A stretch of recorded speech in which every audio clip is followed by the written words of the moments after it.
Chapter 2488. Demon God's Temptation. Could it be a pioneering benefit? After giving the matter some thought, this was the only possibility Shifeng could think of.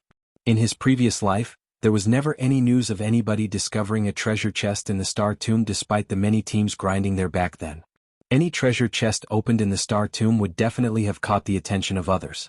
However, nobody had ever seen any signs of a treasure chest being opened in the Star Tomb.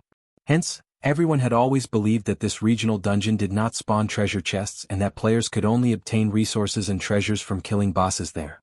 However, Shifeng did not put too much thought into the matter. After all, that was an inferior legendary treasure chest they were talking about, an opportunity that was incredibly difficult to come by. He immediately led Cola and the others toward Fire Dance's location. At the same time, Fire Dance's report in the team chat had set the team abuzz. Crap. There's actually an inferior legendary treasure chest here? Zero Wing has struck gold this time. It might even get a fragmented legendary item. Only our guild leader has a fragmented legendary item currently. Zero Wing is truly lucky. The several vice commanders of the Hell Legion grew incredibly envious upon hearing about the discovery of an inferior legendary treasure chest. If not for Zero Wing being their ally, they would have most likely done everything they could to contest for it. Currently, in the opinion of most experts, epic weapons and equipment were the highest-ranked items available in God's domain, while fragmented legendary items and the like were mere rumors. After all, items of such caliber had yet to appear on the market. In fact, the majority of the various superpowers still didn't have any concrete information relating to fragmented legendary items. According to Netherworld Empire's investigations, there shouldn't be more than 10 fragmented legendary items in the hands of players right now. Moreover, only a few in the guild's upper echelon knew about this information. As for the strength of fragmented legendary items, the guild upper echelon like themselves had personally witnessed it before. It was not something epic weapons and equipment could hope to match. Fragmented legendary items allowed players to undergo a qualitative transformation. If they could obtain just one fragmented legendary item, they would instantly soar to the apex of God's domain. Most importantly, fragmented legendary items could be used forever, continuously growing stronger as players reached higher levels, and would never fall behind the times. Hence, Netherworld Empire had always been frantically searching for clues to fragmented legendary items and would go all out in following any clues it found. In fact, the guild wouldn't even mind letting the entire Hell Legion suffer annihilation if it meant obtaining a fragmented legendary item. However, according to Netherworld Empire's research, the chances of getting a fragmented legendary item from epic treasure chests were minimal. Only inferior legendary treasure chests had a significant chance of awarding such an item. The Star Tomb's pioneering benefits are this excellent? Hell Rush also could not help growing envious in this situation. It seems we'll really need to go all out in exploring the Star Tomb after this job. Although he knew that the Star Tomb definitely contained bountiful resources and treasures as a God mode regional dungeon, he never imagined that it would be to such an extent. They were only on the Star Tomb's second floor, yet they had already come across an inferior legendary treasure chest. If even the second floor had such amazing treasures, he simply could not fathom how amazing the treasures on the higher floors would be. After the Hell Legion's members discussed this matter briefly among themselves, they quickly followed Shifeng toward Fire Dance's location. The environment of the Star Tomb's second floor was a tropical rainforest. However, unlike the rainforests in the real world, the rainforest here was home to colossal trees. Entering this place felt like entering a land for giants. Ordinary humans would look incredibly small here. After traveling through the forest for around 20 minutes, the team arrived before a barren hill, which actually had an ancient temple erected on it. A dark fog enveloped this shrine, evoking an indescribably gloomy sensation. Through the open gates, one could see a gigantic treasure chest sitting in the middle of the shrine. This treasure chest gave off the distinctive orange-red glow of an inferior legendary treasure chest. Guild leader, we've struck the jackpot this time. It really is an inferior legendary treasure chest. Cola said, excitement surfacing on his face when he spotted the gigantic treasure chest. This was no longer Cola's first time seeing an inferior legendary treasure chest. Although he didn't think that Fire Dance would make a mistake, after verifying Fire Dance's claim with his own eyes, he still could not help his surprise. After all, he had personally experienced the strength of a fragmented legendary item before. At this moment, aside from Cola, Aqua Rose and the other Zero Wing members present also revealed excited expressions on their faces. After all, so long as they managed to obtain a fragmented legendary item from the treasure chest, Zero Wing would have another Apex expert, something the guild lacked the most right now. However, unlike the Zero Wing experts, the members of the Hell Legion did not reveal any joy or envy upon seeing the inferior legendary treasure chest. On the contrary, they even started shaking their heads in disappointment. What a pity. It's actually a demon god's temptation, Hell Rush sighed as he gazed at the gloomy temple. After calming herself, Aqua Rose turned to Hell Rush and asked curiously, Demon god's temptation? What do you mean, Commander Rush? Previously, she had clearly sensed Hell Rush and the others' passionate response to the discovery of the inferior legendary treasure chest. Now, however, after seeing the treasure chest itself, they were suddenly indifferent toward it. This was truly strange. You arrived on the Western continent not long ago, so you might not know about this, but strange temples randomly appear in some of the dangerous locations on the Western continent. Not only are these strange temples filled with dense dark energy, but these temples also house incredibly precious treasures, Hell Rush explained. However, these temples are merely traps set up by demon gods. If players fail to resist the temptation and get lured into these temples, they are forced to undergo a trial and challenge the phantom of the demon god that set up the trial. Meanwhile, these trials are simply impossible to complete. To make matters worse, if players don't complete the trial, they not only fail to obtain the treasure but even have their level returned to 0 and half their soul devoured, which would place them in a weakened state for a very long period. At which point, players have no choice but to remake their accounts. Hence, we have labeled these temples as the demon god's temptation. As Hell Rush finished speaking, many of the Hell Legion's members revealed grim expressions. This was because several of the Hell Legion's members had fallen for these traps and were forced to remake their accounts, an irrecoverable blow. Moreover, Netherworld Empire wasn't the only guild that had fallen for these demon gods' temptations. Many other superpowers had too. Many famous experts had disappeared from God's domain, victims of these traps. Hence, whenever the demon god's temptation was mentioned, the various superpowers experts would turn pale with fright. So, that means we came here for nothing? Aqua Rose grew dejected upon hearing Hell Rush's words. Although she still had the urge to challenge the demon god's temptation even after hearing Hell Rush's explanation, reason stopped her. Her current combat power might be far superior to Hell Rush's and the others, but some trials in God's domain did not just test players' combat power but also their combat standards. Players would need to meet the requirements for both to pass those trials. Meanwhile, when it came to combat standards, Hell Rush was leaps and bounds above her, and considerably superior even to Yen Tianxing, who was a domain realm expert. Read latest chapters at Wuxia World. EU. If even an expert of Hell Rush's caliber had given up on the demon god's temptation without hesitation, how could someone like herself possibly succeed? Don't even think about it.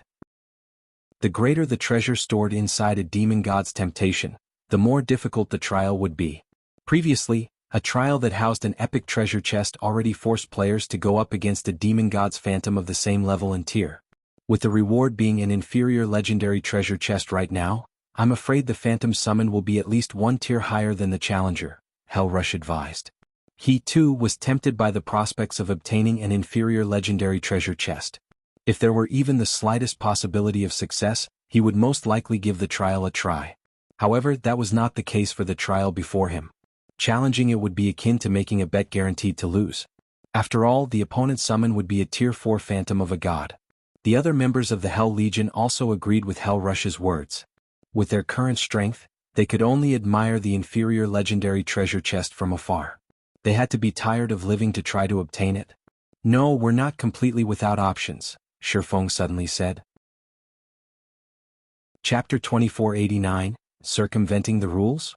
Hell Rush and the Hell Legion's other members gave Shifeng a strange look after he spoke up. They had already explained the demon god's temptation to the Eastern players. They hadn't expected that Shifeng would still aim to claim the inferior legendary treasure chest. Trying to take that chest would be the equivalent of trading one's life for wealth. Guild leader Black Flame, you won't be able to use your berserk skills or any magic tools once inside the temple. You'd have to face the demon god's phantom by relying on your own power. Although the phantom isn't a true demon god, a demon god did create it. It's far stronger than a hero of the same level and tier, Hell Rush explained. If you fail, you'll have to remake your account. Hell Rush could sympathize with Shifeng's desire. An inferior legendary treasure chest was just that tempting. That treasure chest had a very high chance of bestowing a fragmented legendary item to whoever opened it. But Shifeng didn't know how powerful a demon god's phantom was. Hell Rush might have considered the task of obtaining the chest too, if he hadn't seen a demon god's phantom for himself, but he had. The Hell Legion's members nodded in agreement with their commander. They acknowledged Shifeng for his strength, but the man wasn't powerful enough to challenge a demon god's phantom and survive. Guild leader? Shifeng's statement even made Aqua Rose a little nervous. He hadn't even unlocked his mana body's full potential, and in the Star Tomb he had slightly less combat power than she did. If Shifeng failed the trial, he'd take Zero Wing down with him. The man was the symbol of Zero Wing, and if he were forced to remake his account, the guild would quickly crumble. You misunderstand. I have no intention of challenging the demon god's phantom directly, Shifeng explained, noticing his comrade's anxious expressions. I'm just saying that obtaining that treasure chest is possible. Obtaining the treasure chest without challenging the demon god's phantom? Hell Rush gave Shifeng a confused look. He thought the man must be joking. Once players entered the temple, they couldn't leave until the trial until they completed it. If Shifeng didn't defeat the demon god's phantom, how would he claim the treasure chest? Yes, though it will be somewhat difficult, Shifeng answered, nodding. He then turned to Aqua Rose and said, set up a Starlight gathering magic array around the temple. Then, I want you to stand guard and prevent any monsters from approaching. Shifeng knew far more about the ancient gods and their phantoms than anyone in God's domain. Not even a dragon of the same tier would approach an area guarded by an ancient god's phantom. The phantom's strength was on par with that of a divine dragon. As he was now, he wouldn't last 3 or 4 hits against a demon god's phantom of the same tier, much less against a phantom that was 1 tier higher. While he might not be able to defeat a demon god's phantom, however, obtaining that treasure chest was a different story. Many confident experts had challenged demon god's temptations during his previous life, but they had all been forced to set up new accounts. Not even Apex experts had succeeded. However, one independent player had secured the treasure within a demon god's temptation at some point, and that independent expert had posted about his victory on the forums. The incident had shaken God's domain to its core, inspiring curiosity in every player. The various superpowers had even tried to recruit this independent player, offering an elder position, even a grand elder position within their guilds. When the superpowers had finally located the player, however, what they had found had left them dumbfounded. That independent player had only been an ordinary expert. He hadn't even reached the refinement realm at that point. No one had expected the outcome. So many experts, including domain realm experts wielding fragmented legendary items, had tried to clear demon god's temptations, yet none had lasted more than 10 seconds against the demon god's phantom. Naturally, they hadn't secured the treasure either. After detailed interviews, the various superpowers had learned that the independent player hadn't actually challenged the demon god's temptation. Rather, he had found the treasure hidden within the temple. To claim the treasure for himself, he had merely decoded the magic arrays that had protected the temple. Once a player decoded the magic arrays, they could use magic tools within the temple. This made it possible to pin down the demon god's temple long enough to flee with the treasure. Astounded, none of the various superpowers had considered that there was a way to bypass the system's rules. Every player in God's domain had long since memorized the main God system's various rules and determined that players simply couldn't challenge these rules.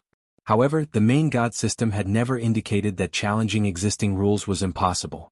Players had simply convinced themselves that the concept was fact. Of course, the method the independent player had employed wasn't easy. Decoding the temple's magic arrays required a lot of time, and demon god's temptations didn't exist for long, with most only lasting 2 days. Although the independent player hadn't been an amazing expert, he had been an advanced master magician, only 1 step away from grandmaster rank. Hence, he had been able to decode the magic arrays within the time limit, obtaining the treasure. Unfortunately, of the many powers that had attempted to use the same method, very few had succeeded. Demon god's temptations appeared at random, and even if players found one, challenging it would be pointless if they couldn't decode the magic arrays before the temple vanished. Even if they succeeded, they'd still have to escape the demon god's phantom. If they couldn't last 20 or 30 seconds, escaping with the treasure would be impossible. Now that Shifeng was a master magician, albeit only at basic rank, he had a chance of decoding the temple's magic arrays. The time limit was the only problem. But Shifeng couldn't care less. Since he had stumbled across a demon god's temptation, giving up without trying would be a waste. Meanwhile, confused, Aqua Rose and her companions did as they were told, setting up a Starlight gathering magic array around the temple. As they did, the magic arrays concentrated the ambient mana, which skyrocketed around the temple. Now that the mana density is higher, I should be able to decode the arrays faster. Next, I'll have to race against time. Sensing the gathering mana, Shifeng took a deep breath and approached the stone pillars around the temple. He then began to decode the magic arrays that protected the temple. The several ancient pillars suppressed space around and inside the temple. Essentially, they were the core magic arrays that sealed the temple. If he could decode them, he could enter and leave the temple freely until the magic array's auto-repair completed. He would not have to worry about being trapped or not having access to magic tools within the temple. Commander Black Flame has gone insane. Those are the system's magic arrays, yet he's trying to decode them. Thunder Beast was stunned as he watched Shifeng approach one of the stone pillars and get to work. I don't know, Hell Rush said, shaking his head. However, he hired us. Since he wants to try decoding the magic arrays, we can only comply with his wishes. In any case, we can use this opportunity to get some rest. Hell Rush assumed Shifeng had already submitted to the temptation and become obsessed with the inferior legendary treasure chest. But Shifeng must realize that defeating a demon god's phantom was impossible, coming up with another method to tackle the demon god's temptation. Although Hell Rush thought the swordsman's idea was even less feasible than confronting the phantom directly, he had no reason to stop the man since this method wasn't dangerous. The Hell Legion began to relax as they kept an eye on the surrounding monsters. Meanwhile, excitement welled within Shifeng as he examined the temple's magic arrays. It turned out that they weren't as powerful as he had assumed, only somewhat complex, consisting of a series of linked master magic arrays. These weren't nearly as formidable as the magic arrays that had entrapped the Silver Divine Dragon. Given enough time, decoding these arrays wouldn't be a problem. Shifeng frantically decoded the core magic arrays engraved on the ancient stone pillars as time flew by. 3 hours, 6 hours, 12 hours. The harder Shifeng tried to decode the magic arrays, the more impressed he became. These arrays offered a lot of insight into magic array structure and manipulations. Unfortunately, the more magic arrays Shifeng decoded, the slower his progress became. Not only were the engraved arrays more complex than the last, but they also required more mana and more precise mana control. In the end, Shifeng had only decoded half of the magic arrays after more than a day had passed. He began to feel a little dejected. It's no wonder why only a few powers had ever successfully obtained the treasures, even after learning how to secure them without facing the phantom. The last magic arrays aren't testing players' knowledge of magic arrays, but their mana control. Shifeng gave the next magic array a bitter smile. It seems that I won't be able to claim the treasure chest after all. Guild leader, your mana control is too rough. Like combat techniques, mana operates within certain rules. It's easier to control if you work within those rules, Aqua Rose interrupted, watching Shifeng work while staying out of his way. Read latest chapters at Wuxia World. View combat technique? Shifeng's eyes glowed as he suddenly realized something. That's right. He then gritted his teeth and retrieved the memory crystal that contained the Heavenly Blue Saint's mana technique. He had wanted to save it until he had unlocked his mana body's full potential. Wielding the technique would involve his mana body after all, but a mana technique was, at its core, a way to use mana. Even if he couldn't execute Iliadi's mana technique just yet, learning it should grant him a boost to his mana control. I can only try it. Shifeng then squeezed the memory crystal until it shattered, and a stream of purple-gold light flowed into his head, forming a virtual space within his mind. Chapter 2490, Mana Technique Legacy. So, this is a mana technique legacy?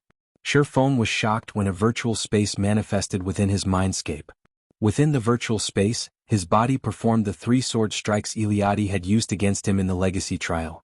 It almost felt as if someone were controlling him, yet he could feel the flow of movement and mana inside him. He could also sense how his body and mana were controlled. This simulation was far more effective than watching someone else perform the technique. It's no wonder why so few people learn mana techniques in the past. This isn't something you can learn by watching someone else. Not only did one have to master the 4 major elements to use a mana technique, but they'd also have to master the 3 supreme elements. Even master magicians struggled to create magic arrays that manipulated all of the 4 major elements. One would have to familiarize themselves with each of the 4 mana types' movement patterns and create an array based on these patterns. The Heavenly Blue Saint's mana technique, however, was even more complex. requiring one to understand all 7 elements. Moreover, one would also need to guide all 7 through their mana body to execute the technique. Executing the mana technique, Holy Annihilation, was many times more difficult than performing the bronze combat technique, Lightning Flash. Executing Lightning Flash relied on physical movement, an action that players could become intimately familiar with. Physical control was natural both in the real world and in the virtual world, but controlling mana and one's mana body was a different story. Both were foreign sensations. Becoming comfortable with one and gaining rudimentary control was already an incredible challenge. Trying to understand them completely and gaining precise control was even more difficult. Fortunately, this memory crystal has recorded some basic information on how to manipulate the 7 elements. Even if I knew how to execute Holy Annihilation, it'd be useless without these details. After watching himself complete Lightshadow and his breakdown analysis of the mana conduction, he breathed a sigh of relief. He didn't allow himself to relax, however. Rather, he started to focus on learning mana's basic patterns. The memory crystal simulation wouldn't last long, usually only 3 to 4 hours, while some didn't even last that long. One would be dreaming if they thought they could study within the simulation for a full day. Players could only try to learn as much as possible during the limited duration. The memory crystal didn't care how successful a player was. Time passed quickly while Shifeng immersed himself in his own mindscape. 1 hour. 2 hours. From an outsider's point of view, Shifeng had sat by one of the ancient pillars to rest. He wasn't doing anything interesting. How much more time is Black Flame planning to waste, Commander? We've been in the Star Tomb for 4 days now. Are we really going to let him continue to waste our time as well?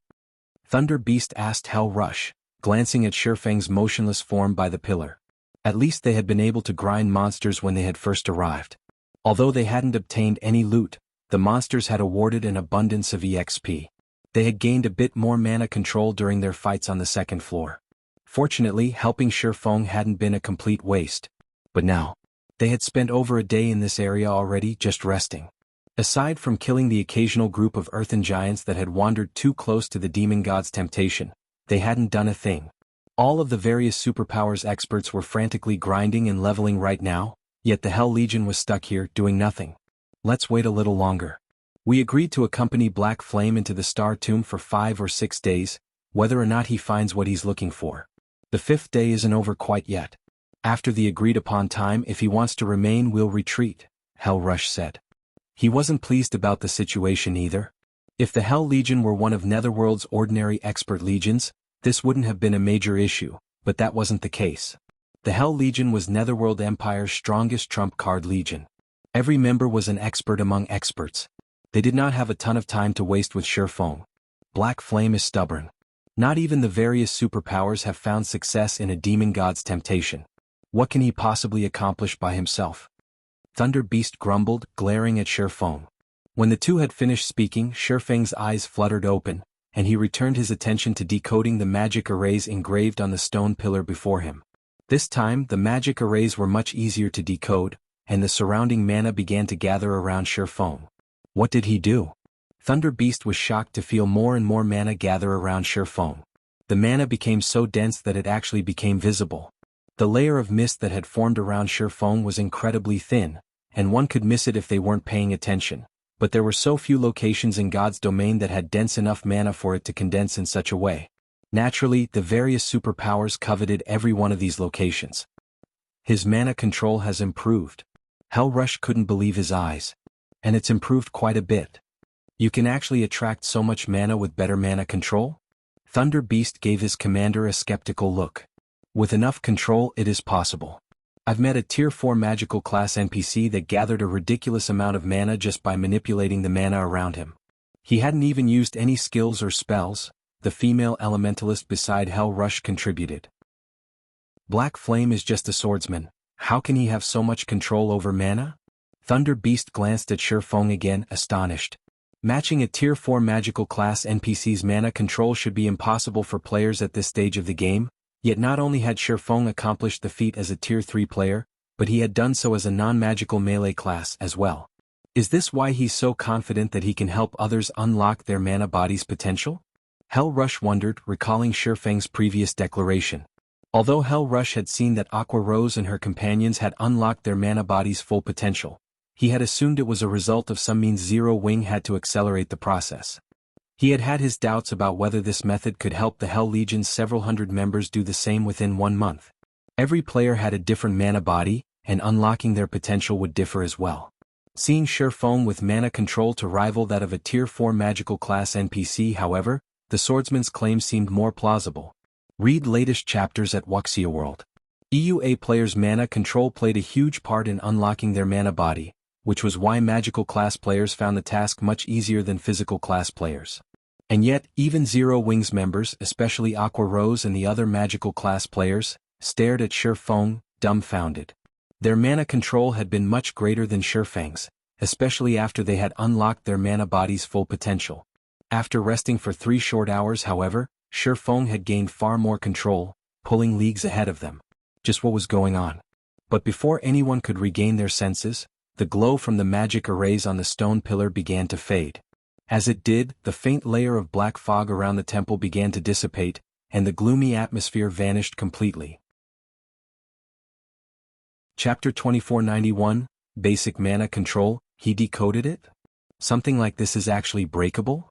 As the black fog disappeared, silence fell over the group of players as they stared at Sherfong in astonishment. They were 100 times more shocked than when the mana density around Sherfong had increased due to his mana control. The demon god's temptation temples had survived since ancient times, and the main god system had set the rules that govern them. Players had no choice but to follow these rules if they wished to complete the demon god's temptation. Not even the various superpowers could manage to get around these rules. None of God's domain's players would even dream of breaking these rules, since they had already accepted the main god system's rules as an integral part of their lives. However, Sherfong hadn't just refused to follow these rules. He actually broke them. He had shaken their very understanding of God's domain. He succeeded? How is this possible? Thunder Beast stared at Sherfong in shock. He could hardly believe what was happening, yet with the results of Sherfang's efforts before him, he couldn't deny it. Is he really a player? Thunder Beast began to suspect that Sherfong wasn't actually another player, but an NPC in disguise. First, Sherfong had displayed mana control that rivaled Tier 4 magical class NPCs. Then he had successfully decoded the magic arrays that sealed the temple. Neither feat should be possible for current players. It's no wonder why Divine Tribe was willing to work with him, even without demanding some of the Starlight Fortress's shares and going as far as to station so many of its members in the fortress. Is this his true trump card? Hell Rush could not help his bitter smile as he watched the magic arrays around the temple lose power. Hell Rush had assumed Zero Wing had gotten extremely lucky to obtain a dragon and a fortress prison after capturing the Starlight Fortress. These factors were the very reasons that the Hell Legion hadn't been able to cause trouble for the fortress. Still, he hadn't felt particularly threatened by Zero Wing's small group. The guild's foundations in the west were pathetically weak, even with 5 experts that had unlocked their mana body's full potential. A handful of players wasn't enough to influence a guild standing in the overall competition between God's domain's many guilds, especially in the competition between the various superpowers. The various superpowers might not have the strength to take the Starlight Fortress now, but they could rely on another method, stealing the Fortress Lord's token. Although the Fortress Lord's token was heavily guarded, it couldn't be removed from the fortress. Normally, the ruling individual could only store the token in the Fortress Lord's mansion behind heavy security. All the various superpowers needed to do was send enough experts to siege the Starlight Fortress and its Fortress Lord's mansion. Not even a dragon could stop an army of hundreds of thousands or millions of experts. Furthermore, the various superpowers had tools they could use to pin the dragon down for a short time. Stealing the fortress from Zero Wing was entirely possible. It would be costly, but as long as the superpowers were willing to cooperate, they could accomplish the feat. Seeing the swordsman before him now, however, Hell Rush doubted that even the various superpowers' combined forces would be able to take the Starlight Fortress from this man. With Sherfang's mana control and knowledge of magic arrays, no player could threaten his hold on the fortress at this stage of the game. God's domain's automatic magic arrays and those under a player's control had different effects. The various superpowers had conducted their own secret experiments to test this concept. Unfortunately, controlling a city's defensive magic array was incredibly difficult. Not only did players need sufficient understanding of magic arrays, but they also needed sufficient mana control. This was why NPC cities were so difficult to capture. Ordinary players might assume that major NPC cities' defensive magic arrays were simply stronger than those in guild cities, but that wasn't truly the case. The defensive magic arrays in NPC cities were only slightly stronger than those in guild cities, but because NPC cities were guarded by Tier 4 NPCs, there were NPCs that were responsible for manipulating the city's defensive magic array. These NPCs would strengthen the array until the barrier could even withstand Tier 5 NPCs' attacks for a long time. If the Starlight Fortress had someone to control its defensive magic array, what chance did the various superpowers have to break through it? While the Hell Legion's members were confused and stunned, excitement overwhelmed Sherfone. Thank goodness I made it. After 3 hours of desperate study, he had finally grasped the profound concepts of the 7 elements. He still couldn't execute any of Holy Annihilation's 3 moves, but he now had basic mana control. He could now draw master magic arrays based on the 4 major elements' movement patterns. Normally, only Tier 3 magical class NPCs could perform the task. He was still far from having the mana control to rival Tier 4 magical class NPCs. To reach that standard, he'd have to draw simple magic arrays with the 3 supreme elements. Once one could do so, they'd be able to create their own mana domains, which were far more powerful than using a skill or spell to form a domain. Even so, Sherfone was satisfied with his progress. Only a small number of the Tier 6 mage gods from his previous life had reached this standard at Tier 3. Most had only made so much progress after reaching Tier 4. Fortunately, he only needed to possess basic mana control to decode the magic arrays protecting the temple. As an additional bonus, he was now on the brink of becoming an intermediate master magician thanks to the Holy Annihilation legacy. Decoding these arrays proved far easier than it had been, and he completed the task in no time. His success also excited Aqua Rose and the other Zero-Wing experts. Now that the magic arrays had been decoded, they had a chance of claiming the temple's inferior legendary treasure chest. If they could get their hands on that treasure chest, Zero-Wing might gain another fragmented legendary item, which meant the guild could gain another apex expert. Before Aqua Rose and her companions could celebrate, however, a 7-meter-tall figure in pitch-black armor and wearing a horned helmet appeared within the temple. This figure also wielded a pitch-black axe, ready for battle. The moment the figure appeared, the temple began to radiate an intense amount of divine might.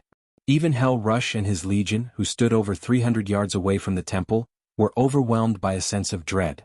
Demon God Atlok, God's Phantom Mythic, level 120 HP? Everyone gasped when they saw Atlok's attributes.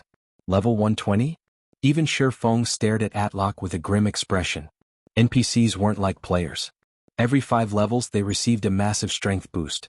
A level 120 NPC's combat power was in a completely different league than that of a level 110 NPC.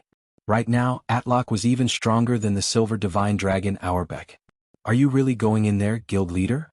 Aqua Rose asked worriedly.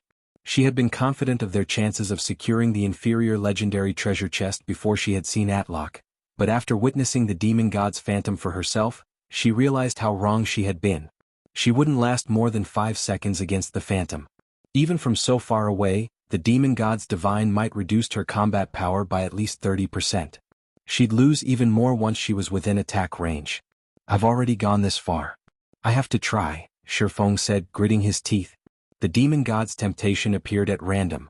One would have to be incredibly lucky to encounter one. If this demon god's temptation had only housed an epic treasure chest, he would have dismissed it without a thought, but he'd be wrought with regret if he gave up on an inferior legendary treasure chest without trying his best. Even after a decade in God's domain, fragmented legendary items had been extremely rare, and every one was a priceless treasure. Although Sherfone remembered a few clues that would lead to fragmented legendary items, whether or not he could claim them was another matter altogether. Since he had a high chance of securing a fragmented legendary item now, how could he walk away without putting up a fight? His opponent might be a level 120 Tier 4 demon god, but he still had a chance of victory. He didn't actually have to fight the phantom. He just needed to buy enough time to take the treasure chest and get out. After giving his answer, Sherfone approached the temple. What? He's really going in? Thunder Beast gaped in shock. Words were no longer sufficient to describe the demon god's strength. Just having the courage to enter the temple was impressive, not to mention fighting Atlok. That demon god could likely even instant-kill Tier 4 NPCs, let alone current Tier 3 players. There was no way to buy time with such an opponent on one's heels. Read latest chapters at Wuxia World. Yu Shifeng had decoded the temple's outer magic arrays, allowing players to enter and leave the temple freely and use magic tools, but the temple's inner magic array remained intact. The inner magic array ensured that only one player could enter the temple at a time. In other words, Shifeng would have to face the Tier 4 demon god by himself. How much time could he possibly by himself? Puny adventurer, you are capable and brave.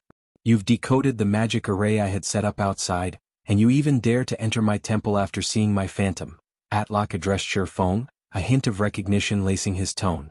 However, his words also contained a trace of anger. But this ends now. Since you have dared to break my trial, I will eliminate you from this world. After saying so, the intensity of Atlok's divine might skyrocketed, and it felt as if a 1-ton weight had been dropped on Shifeng's shoulders. Even walking became a challenge. Sure enough, taking on a Tier 4 god's phantom won't be easy. Shifeng flashed Atlok a bitter smile as the phantom's divine might swept over him. I can only try my luck. Following which, Shifeng pulled a summon guard scroll from his bag and called Anna to his side. Chapter 2492 Apex Battle. Now that the temple's outer magic array had been disabled, players could summon personal guards inside the temple. As Shifeng activated the summon guard scroll, a summoning array appeared before him, and as it completed, a blonde woman in luxurious crimson robes emerged. The moment this woman appeared, the mana, which had frozen due to Atlok's incredible divine might, began to relax and move. Shifeng also felt some of the pressure on him subside, making it far easier to move. What a high-leveled personal guard! Thunder Beast exclaimed when he saw Anna. Anna had already reached level 119, while the strongest personal guard in Netherworld Empire had only reached level 115. Anna was undoubtedly the highest-leveled personal guard Thunder Beast had ever seen. Although the gap only consisted of 4 levels, the amount of EXP those 4 levels required was astronomical. What is he trying to do?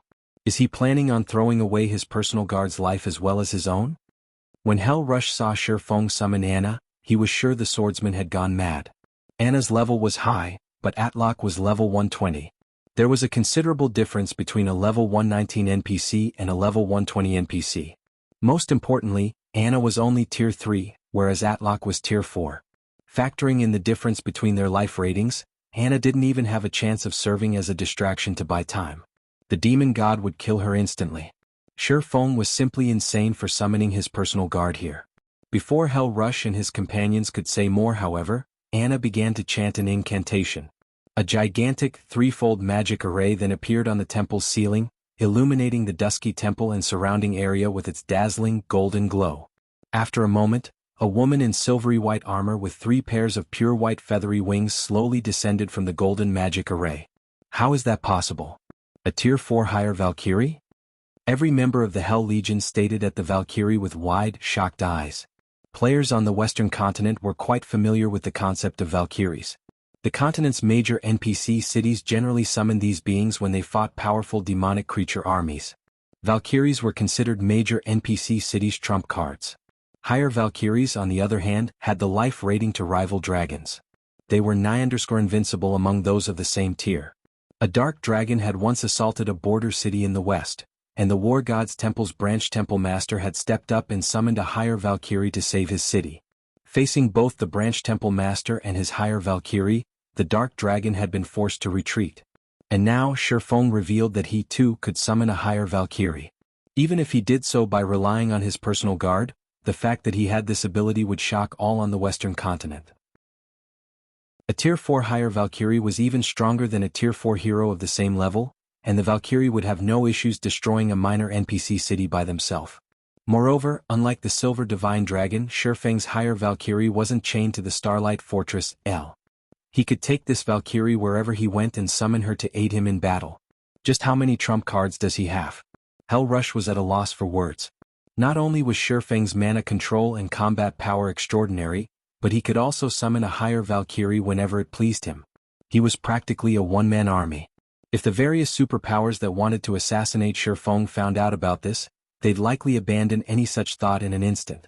Once the higher Valkyrie had joined the battle, Shifeng activated the Ring of Gospel's miniature world and Ring of Brilliance. The projected world extended its power to suppress the demon god, while Ring of Brilliance boosted the higher Valkyrie's attributes. A higher Valkyrie and world projection? A hint of interest flashed in Atlock's gaze when he saw his new opponent. It seems you are quite capable, adventurer. Unfortunately, all your efforts are useless against my phantom doppelganger. Suddenly, Miniature World's power stopped 100 yards away from the demon god. Not even Miniature World's projection can suppress him? Shi Feng was astonished to see Miniature World prove ineffective against Atlock. As expected of a god's phantom, this won't be easy. He had known that a god's phantom wasn't an ordinary NPC. His only hope in activating Miniature World was that it would barely suppress Atlock. However, Miniature World's power couldn't even reach the demon god, much less suppress it. Fortunately, Shi Feng had prepared for this, and he immediately activated the hero's tome. A pillar of light then rose within the temple, and a man in white clothing and wielding a golden sword stepped out of the light. Arslet, Hero Tier 4 Sword Saint, Level 131 HP 112, 000, 000/112, 000, 000. This was the main reason Shi Feng had dared to challenge a demon god's phantom. A Tier 4 hero's life rating couldn't compare to that of a demon god's phantom, but with Arslet's higher level, he could be able to mitigate much of Atlock's advantage. Meanwhile, Arslet's arrival had rendered the Hell Legion speechless. First, Shi Feng had called forth a Tier 4 higher Valkyrie and now a Tier 4 hero. He was practically out to decimate both heaven and earth. Go! Once Arslet had joined the battle, Shi Feng didn't hesitate to give the command to attack. The higher Valkyrie and Arslet attacked the demon god simultaneously, moving so fast that not even Tier 3 experts could keep up. Only Fire Dance and the others, who had fully unlocked mana bodies, barely caught sight of the two Tier 4 beings as they moved. While the two NPCs began their assault, Shi Feng activated Heavenly Dragon's power and charged toward the inferior legendary treasure chest in the core of the temple. Normally, the combination of a Tier 4 higher Valkyrie and a Tier 4 hero would be a disaster wherever they went, but against the Tier 4 demon god's phantom, they were nothing. Short of enlisting the help of a divine dragon of the same level, stopping an ancient god's phantom would be utterly impossible. Shi Feng only hoped that the two summoned NPCs could buy him as much time as possible. He didn't need a lot, 20 or 30 seconds would be enough. Treasure chests within Demon God's Temptations were never locked, and inferior legendary treasure chests were no exception. Players would be able to open any treasure chest they found in a Demon God's Temptation, although activating the chest would still require 20 seconds. During his previous life, the first independent player to successfully loot a Demon God's Temptation had only succeeded because he had possessed an ancient magic crystal and the Tier 5 defensive spell it had contained. Although the ancient magic crystal had been a single-use item, the spell within had allowed the independent player to survive the 20-second activation time and retreat from the temple with the prize. If not for that Tier 5 defensive spell, the independent player would never have survived to claim the treasure, even after decoding the temple's outer magic array. Unfortunately, Shi Feng didn't have a Tier 5 defensive magic scroll or any tool that could protect him from a Tier 5 being's attacks. He could only rely on the higher Valkyrie and Arslet to distract the demon god's phantom long enough for him to escape. As Shi Feng slid up to the inferior legendary treasure chest, two explosions rang out behind him. Two figures had been thrown into one of the temple's walls, the higher Valkyrie and Arslet. Both bore visible wounds. Obviously, the demon god's attack had repelled them, and they had each lost a significant chunk of their HPs. The difference between the two sides' combat power was clear. This was more of a one-sided slaughter than a battle. Every player outside of the temple gaped in shock after witnessing that first strike.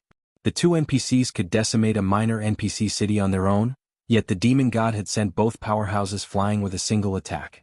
None of them could imagine what kind of power a player would need to clear this trial. Shi Feng had already found a cheat-like loophole to tackle the demon god's temptation, allowing him to use magic tools in the battle, and yet he was still at such a despairing disadvantage. If one tackled this challenge normally, not even a Tier 5 player would survive, much less a Tier 4 player. Moreover, that was assuming the demon god's phantom would still be Tier 4. Fortunately, neither summoned being was a player. They had incredibly high HPs. Even for the demon god, killing them should take at least 20 seconds. Foolish human. You dare to steal my treasure? I will obliterate you. Atlock bellowed when he noticed Shi Feng activating the inferior legendary treasure chest. A ball of silver fire then appeared in Atlock's free hand, and it grew as the seconds ticked by. After just 2 seconds, the fireball had grown to the size of a 2-story building. Once Atlock was satisfied with the size of his fireball, He hurled it at Shifeng. Shifeng felt the threat of death as the silver flames approached, and he immediately instructed the higher Valkyrie and Arslet to use their strongest moves to defend him. The higher Valkyrie responded by throwing her Spear of Thunder at the demon god, while Arslet executed a Tier 4 taboo skill, Dimensional Flurry. Boom! The temple shook violently when the attacks landed, and the silver fireball dissipated, saving Shifeng from certain death. Despicable ant, do you think your little tricks are enough to stop me? Atlok's rage grew after the higher Valkyrie and Arslet countered his fireball, and he raised his axe, swinging it at both summoned beings.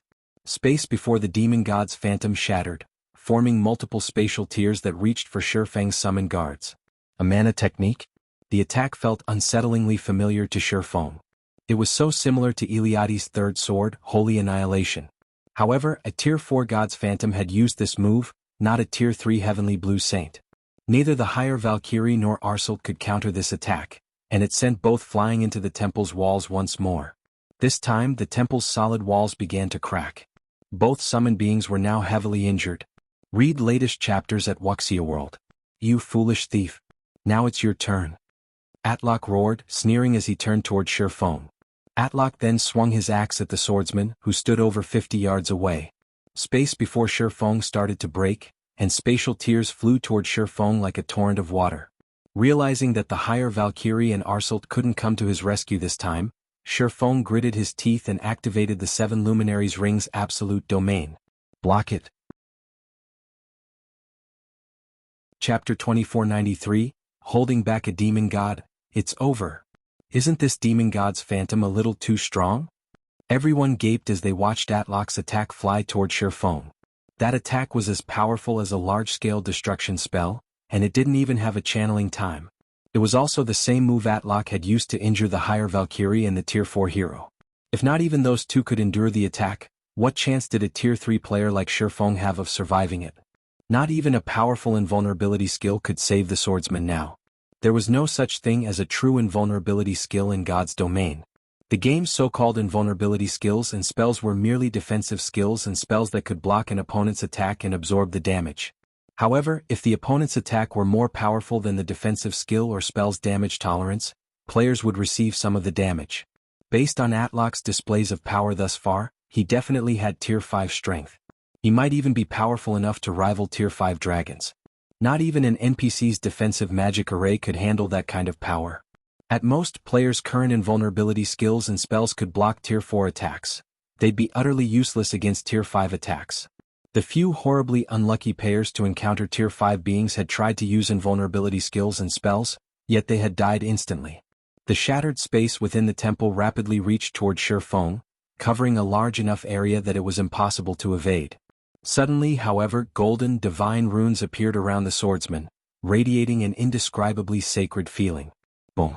An intense explosion shook the temple, and the impact's shockwave even reached the Hell Legion. Atlok certainly had the power to decimate heaven and earth. Sure enough, this trial is a trap. There's no way players can clear it. Every member of the Hell Legion shook their head and sighed as clouds of dust obscured the temple. If Atlok hadn't used such an unbeatable move, Shifeng might have secured the inferior legendary treasure chest with the help of his higher Valkyrie and Tier 4 hero. Unfortunately, the demon god's phantom was too powerful. Current players had no hope against it. Seeing this, Zero Wing's members wore grim expressions.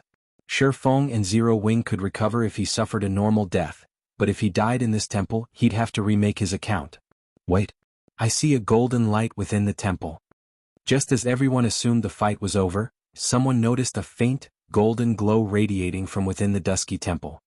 He blocked it. Hell Rush stared at the settling dust clouds and quickly spotted Shifeng, still standing before the inferior legendary treasure chest. The swordsman was battered and had lost more than half of his HP, but the demon god's attack hadn't slain him. Is he even human? When the other Hell Legions saw this, they were beyond astonished. A Tier 5 dragon could destroy an entire city in one hit, but even after taking an attack of that caliber, Shifeng had survived, only losing a little over half of his HP. His defenses were heaven-defying. You're quite lucky, puny adventurer. You managed to break through at the last moment and strengthen the magic array in that despicable ring of yours, Atlok said, glaring at Shifeng. The mana within the temple then turned frosty. However, your luck ends here. That ring can only save you once. Do you think you can block my next attack?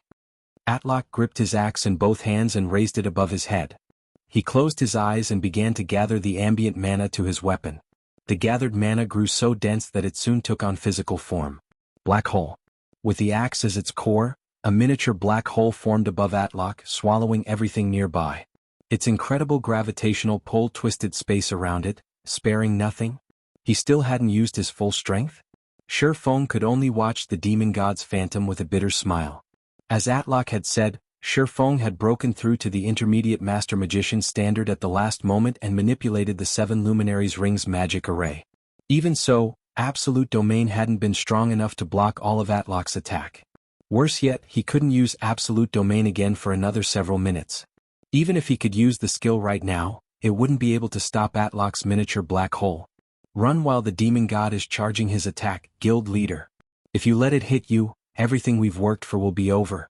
We'll have plenty of chances to acquire fragmented legendary items in the future. Aqua Rose shouted in the team chat. The demon god's prior attack had already been terrifying, yet the move Atlok was preparing to use had already increased the temperature within a 600-yard radius to a scorching high. This attack was far more powerful than the previous one. If it hit Sure Feng, not even ashes would remain. There's 6 seconds left? Hearing Aqua Rose's urgent advice, Sure Feng glanced at the loading bar hovering over the treasure chest. What he saw left him speechless. Atlok, Arslet, and the higher Valkyrie had already exchanged over a dozen moves, and Sure Feng had deliberately remained motionless after the demon god's last attack had struck, trying to buy even more time. And yet, only 14 seconds had passed. Sure Feng realized that he could no longer rely on the higher Valkyrie and Tier 4 hero, since both had lost a significant portion of their combat power. Escape? Do you honestly think I'll let you? Atlok realized what was going through Sure Feng's mind when he saw the swordsman's expression. Sneering, he continued, since you've dared to plunder my treasure chest without passing my trial, only one outcome awaits you. The space around the miniature black hole froze, and Sure Feng could hardly move, let alone use teleportation magic. Thief, begone from God's domain. Atlok's eyes began to glow with a strange, crimson light, and he swung his axe in a downward arch, pushing the miniature black hole toward Sure Feng. The demon god's weapon crumbled and merged with the black hole in the process. As the black hole pulled away from Atlok, the gravitational pull within the temple increased by several fold, and the miniature black hole left only a void in its path. Don't you dare think I'm that easy to kill. Sure Feng realized that escape was no longer possible as he watched the miniature black hole approach.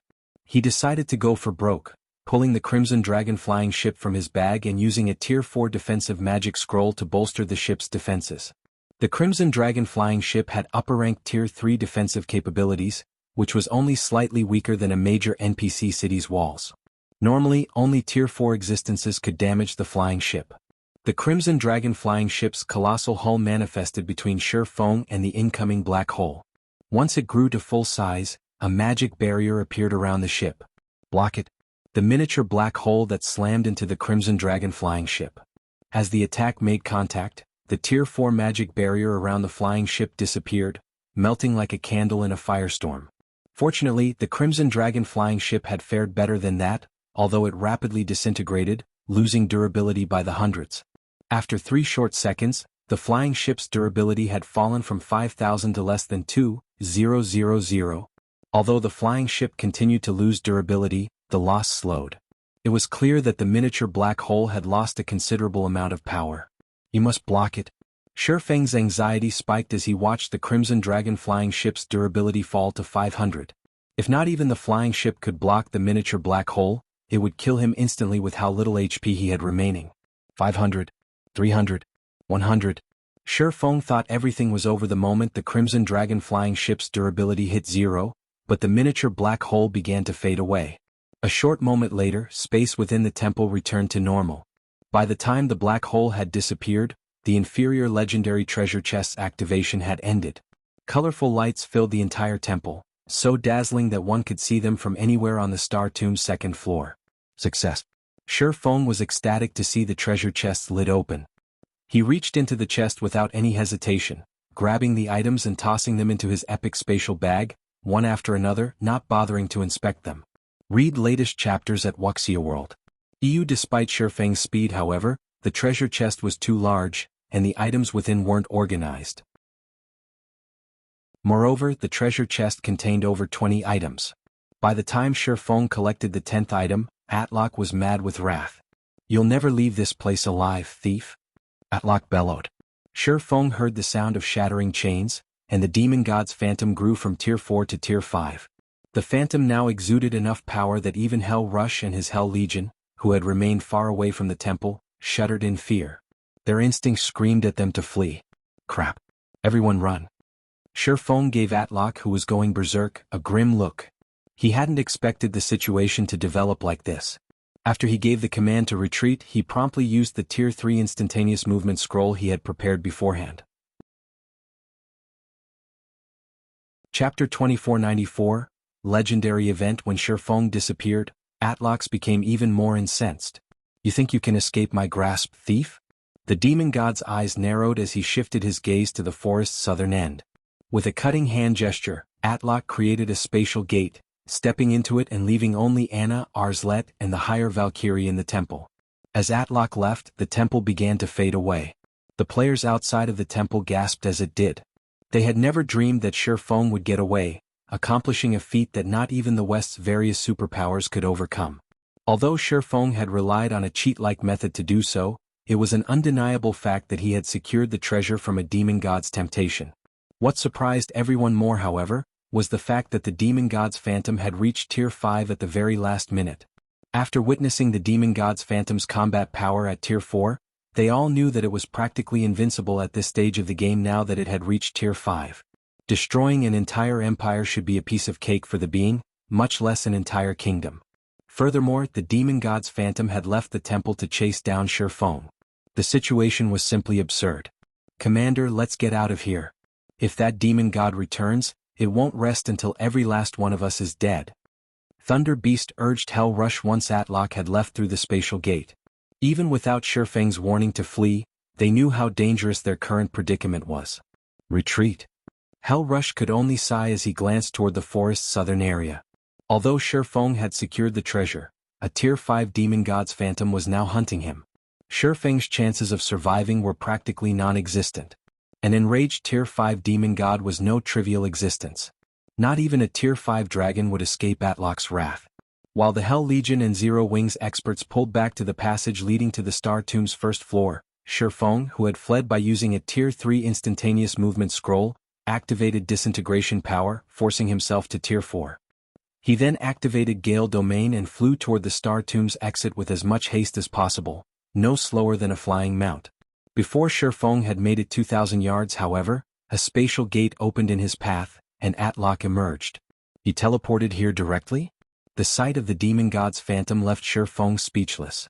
He hadn't expected Atlok to be this vicious. Based on what Shifeng remembered from his past, the demon god's phantom guarding the temple shouldn't chase after a player once they left the temple with the treasure, yet not only had Atlok continued the chase, but the demon god's phantom had teleported to him as well. "I will eliminate every trace of your soul from this world, thief." The moment Atlok spotted his prey, he began to chant an incantation. The sky above Shifeng shattered, and an endless torrent of fire descended, covering a 4,000-yard radius. Tier 5 Curse, Extinction Flames. Normally, Tier 5 Divine Mages needed over a dozen seconds to cast this spell, yet Atlok cast it instantaneously. To make matters worse, players couldn't even use Tier 3 instantaneous movement scrolls within Extinction Flames AoE.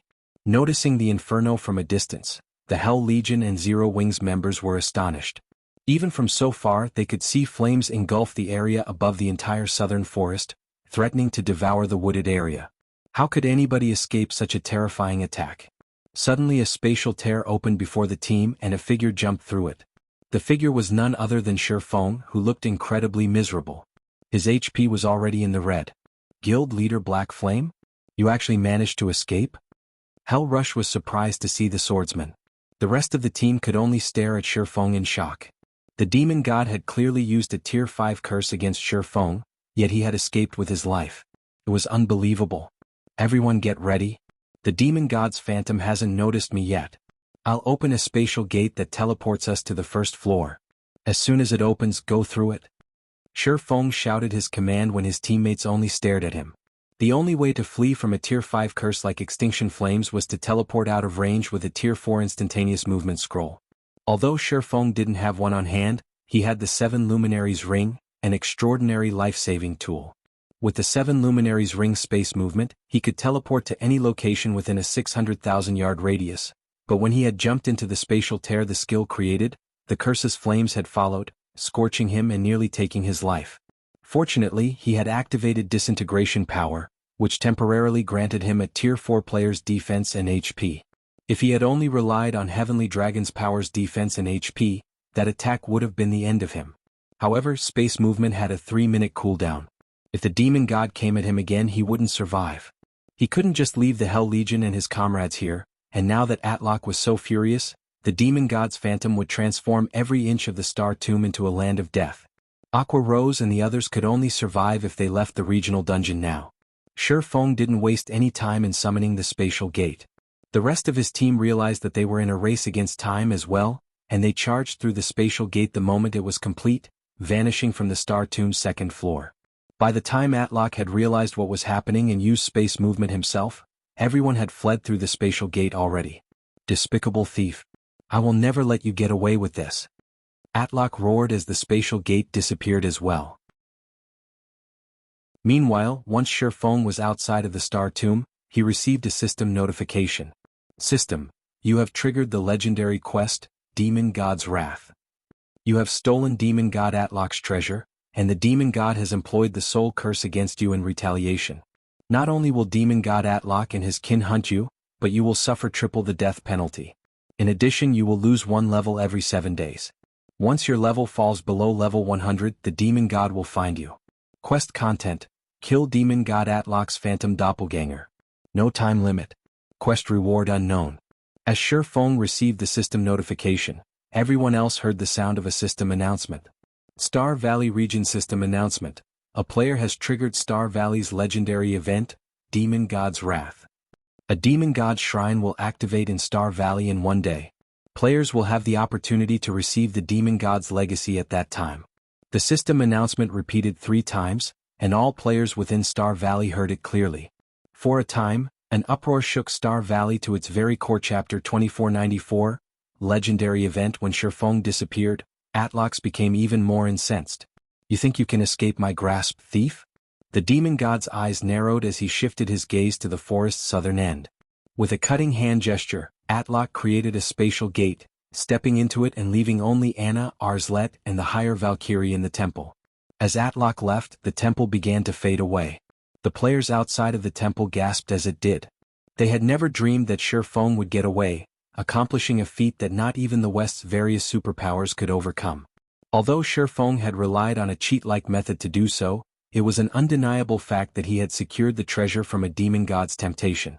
What surprised everyone more, however, was the fact that the demon god's phantom had reached Tier 5 at the very last minute.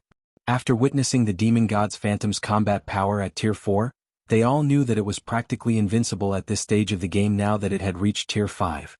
Destroying an entire empire should be a piece of cake for the being, much less an entire kingdom. Furthermore, the demon god's phantom had left the temple to chase down Shifeng. The situation was simply absurd. Commander, let's get out of here. If that demon god returns, it won't rest until every last one of us is dead. Thunder Beast urged Hell Rush once Atlok had left through the spatial gate. Even without Shifeng's warning to flee, they knew how dangerous their current predicament was. Retreat. Hell Rush could only sigh as he glanced toward the forest's southern area. Although Shifeng had secured the treasure, a Tier 5 demon god's phantom was now hunting him. Shifeng's chances of surviving were practically non-existent. An enraged Tier 5 demon god was no trivial existence. Not even a Tier 5 dragon would escape Atlok's wrath. While the Hell Legion and Zero Wings experts pulled back to the passage leading to the Star Tomb's first floor, Shifeng, who had fled by using a Tier 3 instantaneous movement scroll, activated disintegration power, forcing himself to Tier 4. He then activated Gale Domain and flew toward the Star Tomb's exit with as much haste as possible, no slower than a flying mount. Before Shifeng had made it 2,000 yards, however, a spatial gate opened in his path, and Atlok emerged. He teleported here directly? The sight of the demon god's phantom left Shifeng speechless. He hadn't expected Atlok to be this vicious. Based on what Shifeng remembered from his past, the demon god's phantom guarding the temple shouldn't chase after a player once they left the temple with the treasure, yet not only had Atlok continued the chase, but the demon god's phantom had teleported to him as well.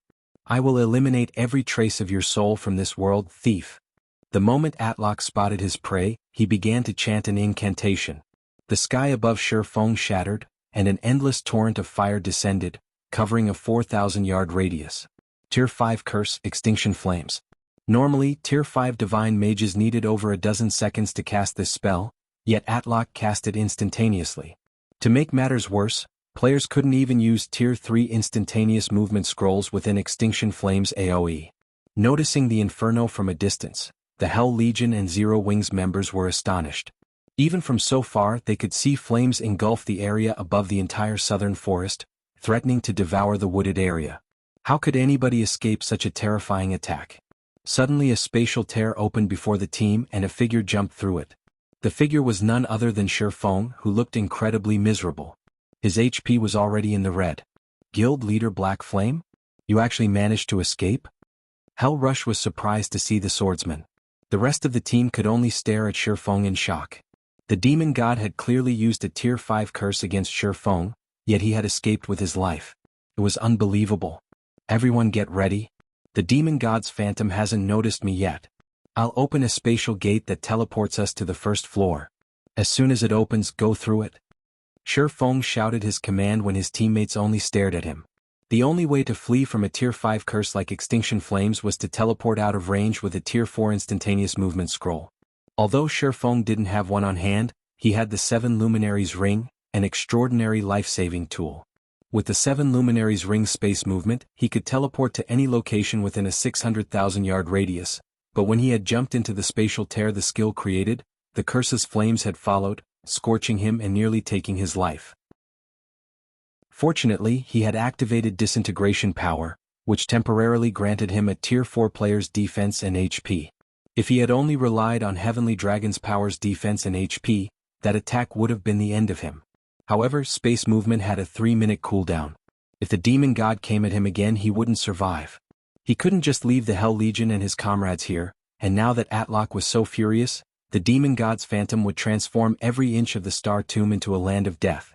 Aqua Rose and the others could only survive if they left the regional dungeon now. Shifeng didn't waste any time in summoning the spatial gate. The rest of his team realized that they were in a race against time as well, and they charged through the spatial gate the moment it was complete, vanishing from the Star Tomb's second floor. By the time Atlok had realized what was happening and used space movement himself, everyone had fled through the spatial gate already. Despicable thief. I will never let you get away with this. Atlok roared as the spatial gate disappeared as well. Meanwhile, once Shifeng was outside of the Star Tomb, he received a system notification. Read latest chapters at Wuxia World. EU System. You have triggered the legendary quest, Demon God's Wrath. You have stolen Demon God Atlok's treasure, and the Demon God has employed the soul curse against you in retaliation. Not only will Demon God Atlok and his kin hunt you, but you will suffer triple the death penalty. In addition, you will lose 1 level every 7 days. Once your level falls below level 100, the Demon God will find you. Quest content. Kill Demon God Atlok's phantom doppelganger. No time limit. Quest reward unknown. As Shifeng received the system notification, everyone else heard the sound of a system announcement.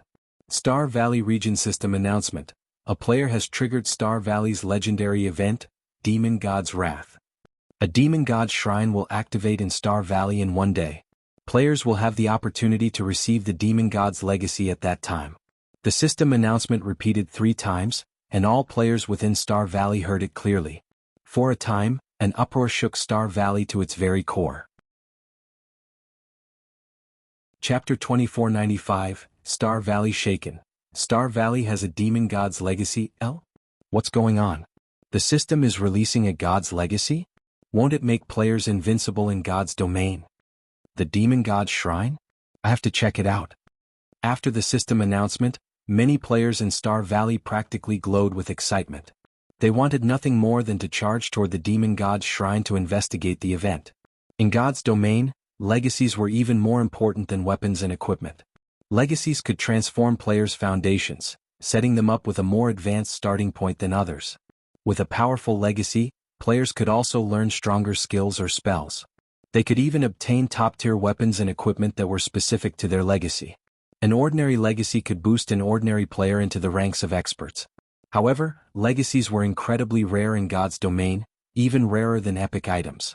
Most importantly, legacies weren't publicly available. Players could only obtain one through luck.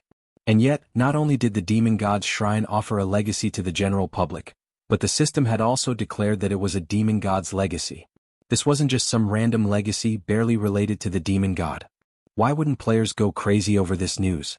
God's legacies were the highest-ranking legacies in God's domain. Even the various super guilds big shots dreamed of obtaining one. Unfortunately, God's legacies were so rare that players could only find them if they were truly lucky. While the players in Star Valley were in an uproar, news had reached the various superpowers. What? A Demon God's legacy? Someone has managed to uncover a Demon God's legacy? Look into this matter immediately. Find out who was responsible for activating the Demon God's Shrine. That player must have more details about the development. I want all of our guild's Tier 3 experts sent to Star Valley immediately. We must secure the Demon God's legacy before the other powers. The various superpowers went mad when they learned of the Demon God's Shrine, dispatching organized expert teams to Star Valley. They also ordered investigations into the player responsible for activating the shrine. For a time, the various powers experts and independent experts flooded Star Valley. While all of these players gathered, hunting for the Demon God's Shrine, silence reigned over the Hell Legion, which rested a short distance away from the Star Tomb. None of them were sure whether they should congratulate Shi Feng or pity him. None were more familiar with the situation than they were. Shi Feng was responsible for activating the Demon God's Shrine in Star Valley and for the availability of a God's legacy, yet he couldn't have anything to do with it. This legendary event was the main God system's way of ridiculing the swordsman. The situation also changed what they understood about God's domain. Shi Feng had already turned their understanding of the game upside down, yet this legendary event had gone beyond that. Despite contributing the most to this legendary event's activation, Shi Feng had the lowest chance of obtaining the event's reward. It almost seemed like the demon god, Atlok, were deliberately spiting Shi Feng for his wit. Although Shi Feng had acquired the inferior legendary treasure chest's contents, he had no chance of obtaining this god's legacy. Atlok was acting as vindictive as any human. Hell Legion's members even wondered if the demon god was human, with human emotions, rather than a computer program. That was a god's legacy they were talking about. Such a legacy was many times more precious than a fragmented legendary item. The two weren't even in the same realm in terms of their value. Is it really necessary to go so far over an inferior legendary treasure chest? Shi Feng gave the system notification a bitter smile. Normally, the demon god's temptation should have ended the moment he escaped the temple. That was the outcome every player that had plundered a demon god's temptation had met with during his past life, but for some reason his situation turned out to be wildly different. Not only had the demon god continued to chase him after he had left the temple, but Atlok had even posted a bounty on his head. He had even offered a god's legacy as the bounty's reward. This was just absurd. It's just a god's legacy, guild leader. It's not worth our time. Kola said, clicking his tongue as he read the system announcement. Right.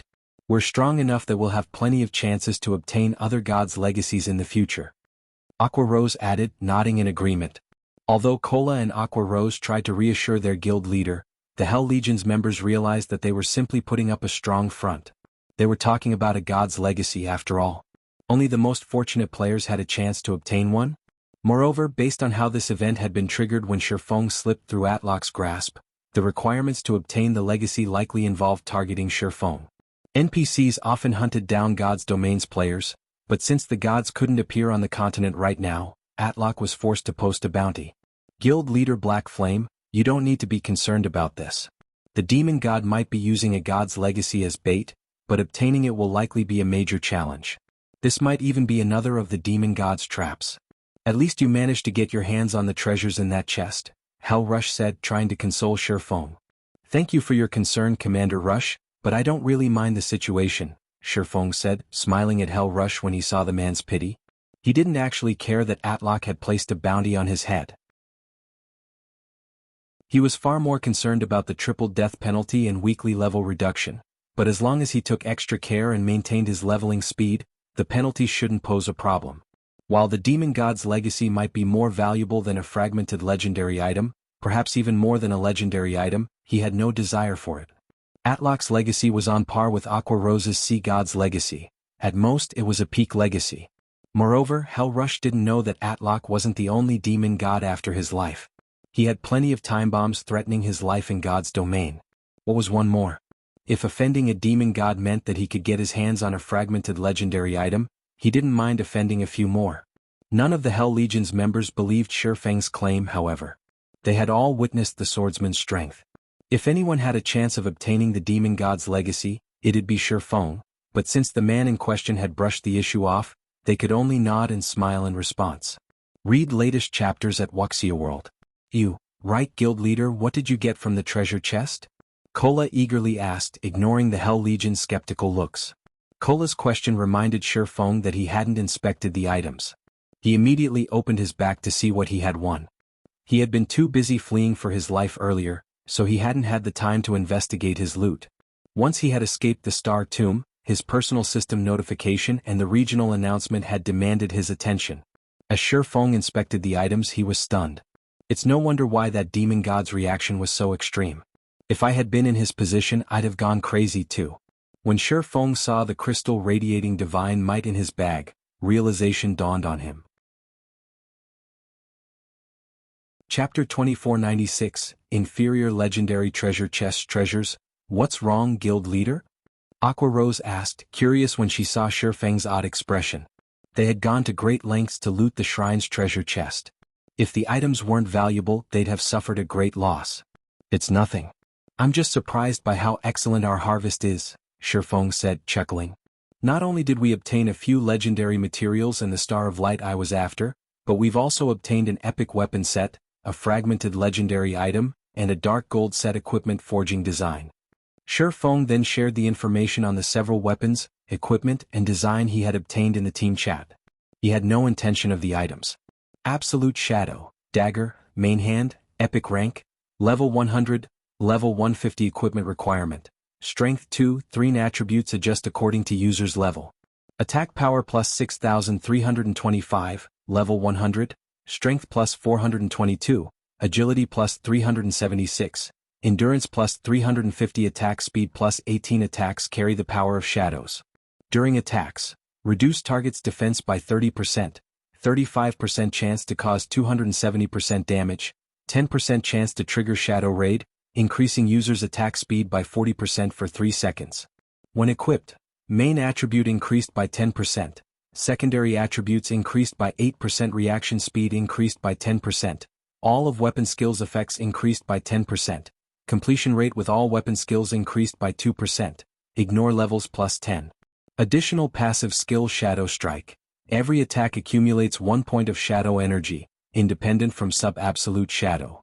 When 12 points of shadow energy have been accumulated, all shadow energy will automatically release, increasing user's strength by 100%. Set effect: when both main and sub-absolute shadow are equipped. Main attribute increased by an additional 15%, secondary attributes increased by an additional 10%, physique increased by an additional 15%, gain the finishing skill, Dark Dance. Dark Dance. When activated, user enters stealth and attack speed increases by 20%, and movement speed increases by 30%. User leaves stealth if attacked or attacking. Duration: 15 seconds. Cooldown: 10 minutes. Absolute Shadow, Dagger, Subhand, Epic Rank, Level 100, Level 150 Equipment Requirement. Strength 2100. Attributes adjust according to user's level. Attack Power plus 5725, Level 100, Strength plus 385, Agility plus 355, Endurance plus 324. Attack Speed plus 16. Attacks carry the power of shadows. During attacks, armor penetration increased by 20%, 25% chance to cause 300% damage, 15% chance to trigger Phantom Strike, creating an impact equivalent to 120% of user's strength to a 3 by 15 yard area. When equipped, main attribute increased by 10%, secondary attributes increased by 7%, reaction speed increased by 10%, all of weapon skills effects increased by 10%, completion rate with all weapon skills increased by 2%, ignore levels plus 10. Additional passive skill Frenzied Shadow. Every attack accumulates 1 point of shadow energy, independent from main absolute shadow. When 30 points of shadow energy have been accumulated, all shadow energy will automatically release, increasing user's attack speed by 30% for 3 seconds. Magic Light Pendant. Necklace, fragmented legendary rank, equipment requirement. Intelligence 2000, Vitality 2100 attributes adjust according to user's level. When equipped, all attributes increased by 35%. Obtain Magic Light Body increasing physique and mana affinity by 30%. Additional passive skill 1 Mana Draw. Draws mana from the environment to recover user's mana. User regenerates 1% of their maximum mana every 5 seconds. Additional passive skill 2 Mana Heart. All spell effects increased by 30%. All casting time reduced by 25%. All spell completion rates increased by 5%. Additional active skill Mana Recharge. Forcefully elevates all spell effects by 1 tier, to a maximum of tier 5, for 12 seconds. Cooldown, 3 hours, Dark Demon Set Forging Design, Dark Gold Rank, Set Level. Level 110, Level 125 6-piece set. Dark Demon Gauntlets, Dark Demon Breastplate, Dark Demon Helmet, Dark Demon Leg Guards, Dark Demon Boots, Dark Demon Bracers. Class Restriction. Plate Armor Classes Set Effect 4-piece effect. Increases main attribute by 10% and all skill completion rates by 3%. 6-piece effect. Increases physique by 20%. Upgrades physical armor to magic armor. When they saw the several items details, both Zero Wings members and the Hell Legion were stupefied. Aren't this inferior legendary treasure chests items a little too awesome? They're more than awesome. If an assassin equipped those daggers, they could reach for the heavens. Not only would their attack power be off the charts, but they could kill other players undetected.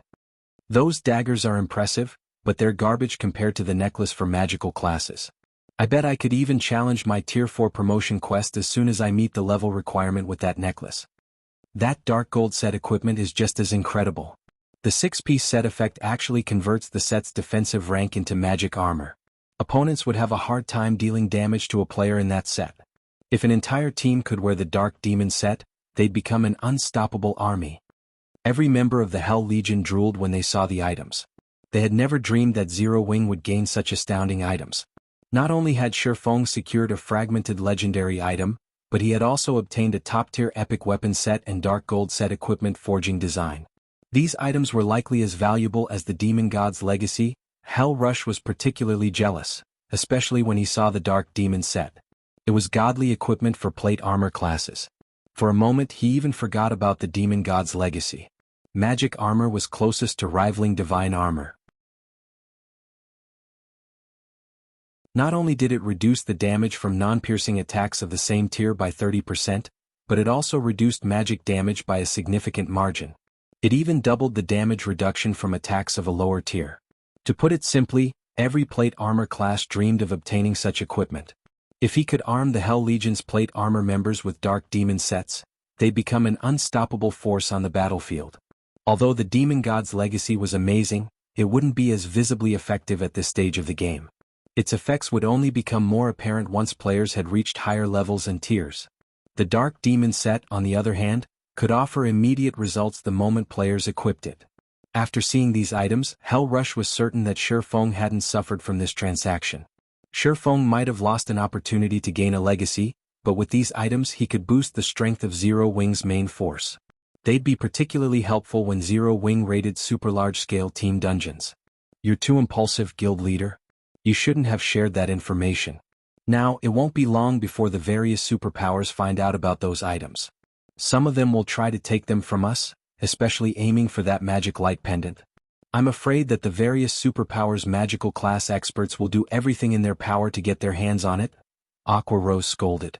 She had felt a little exasperated when Shifeng had shared the weapons and equipment's details with the Hell Legion's members. She realized that Shifeng wanted to reassure that Zero Wing hadn't suffered, but exposing a fragmented legendary item like the magic light pendant was unwise. It won't hurt anything if they know. Besides, hostile powers will assume that we've gained something powerful even if we didn't say anything. I just opened an inferior legendary treasure chest after all. Rather than let them guess blindly and target us in secret, they might as well know everything. That way we can reduce the risks, Shifeng said, chuckling. Alright, it's about time for us to head back. Hiding the details of his harvest wouldn't have been an issue if the Hell Legion hadn't watched him open the inferior legendary treasure chest, but they had seen everything. Hiding his harvest was impossible. He'd much rather reveal the items and use them to elevate Zero Wing's fame than encourage the various superpowers to hunt the guild in the dark to find out what he had obtained. Top-tier weapons and equipment were always a hot topic among players. As the public learned about these items, they'd come to know about Zero Wing. Read latest chapters at Wuxia World. He had another purpose for revealing these items to the Hell Legion. He needed to conceal the crystal inside his bag. That crystal alone was worth more than the other items combined. Even high-tiered NPCs would try to take the crystal from him if they found out about it. He wouldn't even be surprised if an NPC attacked within an NPC city. This crystal was actually a god's heart, something even more precious than legendary items. The small crystal was enough to cause an uproar across all of God's domain. Shifeng didn't even dare to appraise the crystal at the moment, much less take it out of his bag. On the off chance that the crystal caused a commotion, he'd die from regret. With that said, Shifeng retrieved a return scroll and teleported back to the Starlight Fortress. He had lingered in the Star Tomb for long enough.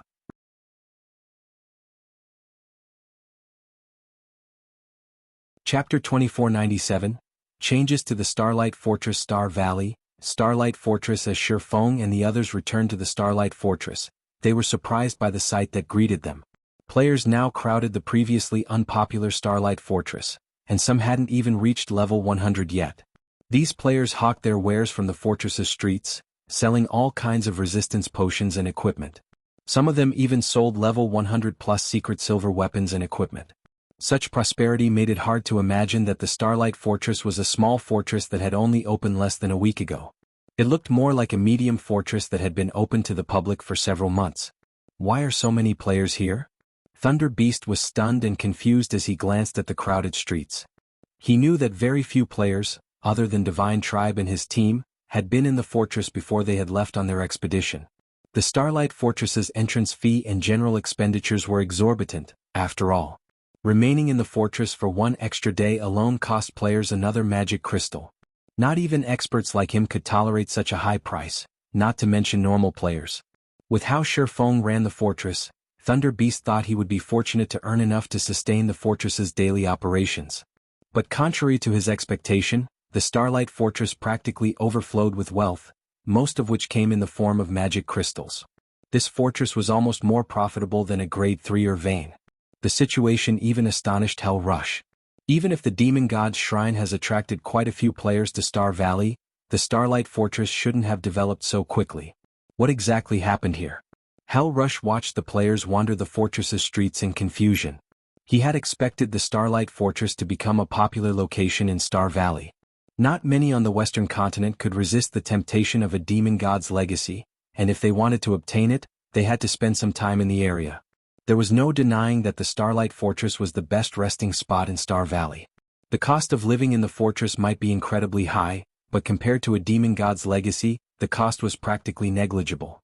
However, less than half an hour had passed since the system announcement. How had so many players gathered in the fortress in less than 30 minutes? Commander, I think the mana here has changed. Since we've arrived, my mana affinity has increased, a Tier 3 Elementalist informed Hell Rush. I can even sense a significant amount of the 3 supreme elements in the fortress's ambient mana. The 3 supreme elements? Doesn't that mean that this environment can rival that of ancient times? Hell Rush couldn't help his growing excitement. Ordinary players wouldn't have a clue about the environment of ancient times or its effect on players, but as the Hell Legion's commander, he understood much about God's domain. If the Starlight Fortress's environment resembled that of ancient times, the players resting in the fortress would have a much easier time unlocking their mana body's potential. Every player's mana body consisted of all 7 elements, and within an environment that lacked the 3 supreme elements, unlocking one's mana body was excruciatingly difficult. What did you do, guild leader? There are so many players here now. Our daily income should be far more than 200,000 magic crystals.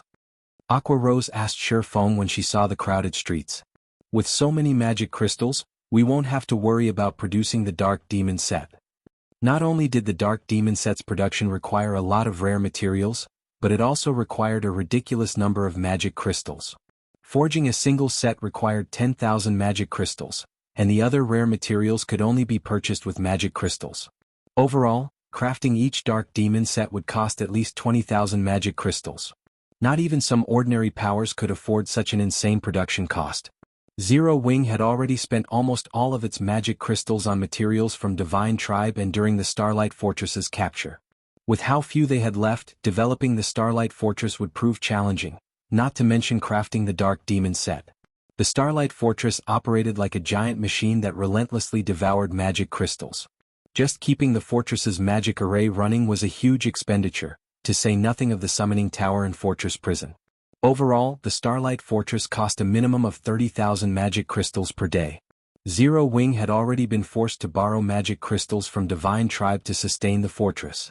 However, now that the Starlight Fortress's player population had exceeded 200,000, the fortress earned a minimum of 200,000 magic crystals per day.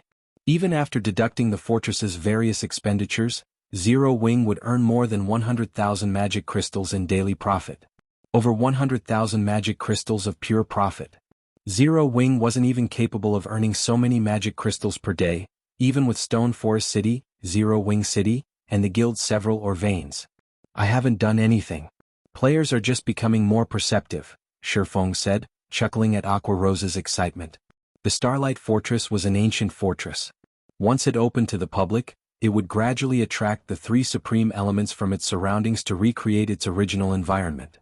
However, this was a very long and arduous process. It would still take some time before the fortress had an environment that could rival that of ancient times. Even so, the feature was incredibly precious to God's Domain's players. The environment wouldn't only be useful to players trying to unlock their mana body's potential. It would also help as players tried to climb through the tiers. As players aimed for higher tiers, they had to have a basic understanding and control of the 7 elements. Without this control and knowledge, they'd always be weaker than others of the same tier. As for the matter of the Dark Demon set, he had been nursing a headache over the issue as well. Forging a few sets might not be much of an issue, but if he wanted to mass-produce the Dark Demon set, he'd need enough magic crystals to give the various superpowers heart attacks. Fortunately, the Starlight Fortress had been developing wonderfully while he'd been gone. Without this progress, he would have only been able to stare at the forging design. While he had solved the problem of materials, however, he still needed sufficient manpower. He couldn't do it all by himself. He would need at least 2 other advanced master forgers to ensure a reliable success rate when Happy faced the Dark Demon set. The cost of failure would even be enough to put a first-rate guild in the red. Suddenly, a party of level 106 plus peak experts, led by a beautiful woman, approached Shifeng. The graceful woman was none other than Phythalia, the Divine Hymn Legion's commander. Surprisingly, Phythalia had lost a level, falling to level 106, and a faint, deathly aura surrounded her, signifying that she was currently in a weakened state. The revelation shocked Shifeng and the others. "I've finally found you, Guild Leader Black Flame," Phythalia said with a somber expression. "Has something happened?" Shifeng replied with a question. Communication between those within the Star Tomb and those outside of it was severed. To contact players on the other side, one would have to do so through offline means. However, Shifeng hadn't been worried with Divine Tribe's forces and the Silver Divine Dragon protecting the Starlight Fortress, and as such, he hadn't left any of his guild's experts behind in the fortress. Mythology's people arrived. Not only have they demanded that Divine Tribe hand over the temporary residence, but they've also demanded that Zero Wing surrender 51% of the Starlight Fortress's shares, Phythalia said. "What about your level?" It didn't surprise Shifeng that a super guild like Mythology had set its sights on the Starlight Fortress, but he was surprised to see that Phythalia had lost a level. "It's nothing. I fought Mythology's people and lost," Phythalia explained. "That's what I want to talk to you about. I don't know what kind of power Mythology's members have obtained, but they can completely conceal their auras. Even when they fought inside the fortress, the Divine Dragon needed some time to sense them. If Mythology causes more chaos in the fortress, I'm afraid that we won't be able to contain it. Even you weren't a match for them." Hell Rush was stunned to hear about the recent events. Read latest chapters at Wuxia World. Hell Rush knew how strong Phythalia was. She was definitely as strong as he was. Even Mythology's old monsters should have a difficult time defeating her, and her guards followed her everywhere. Logically, no one should be powerful enough to kill her. They have a way to conceal their auras? Shifeng fell into deep thought for a moment.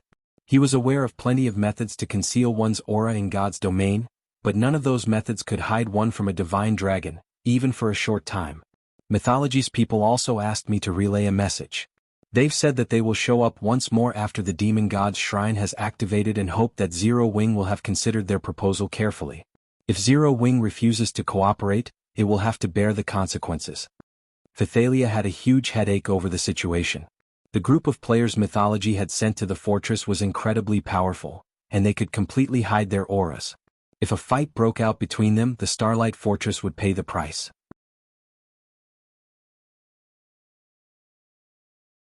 Chapter 2498, God's Heart. As Phythalia finished speaking, silence fell. Hell Rush frowned at hearing the news. Mythology is being too arrogant. Do they think Netherworld Empire is powerless?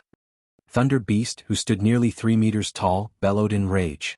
This was infuriating. Not only had Mythology extorted Zero Wing with its declaration, but it also ignored Netherworld Empire.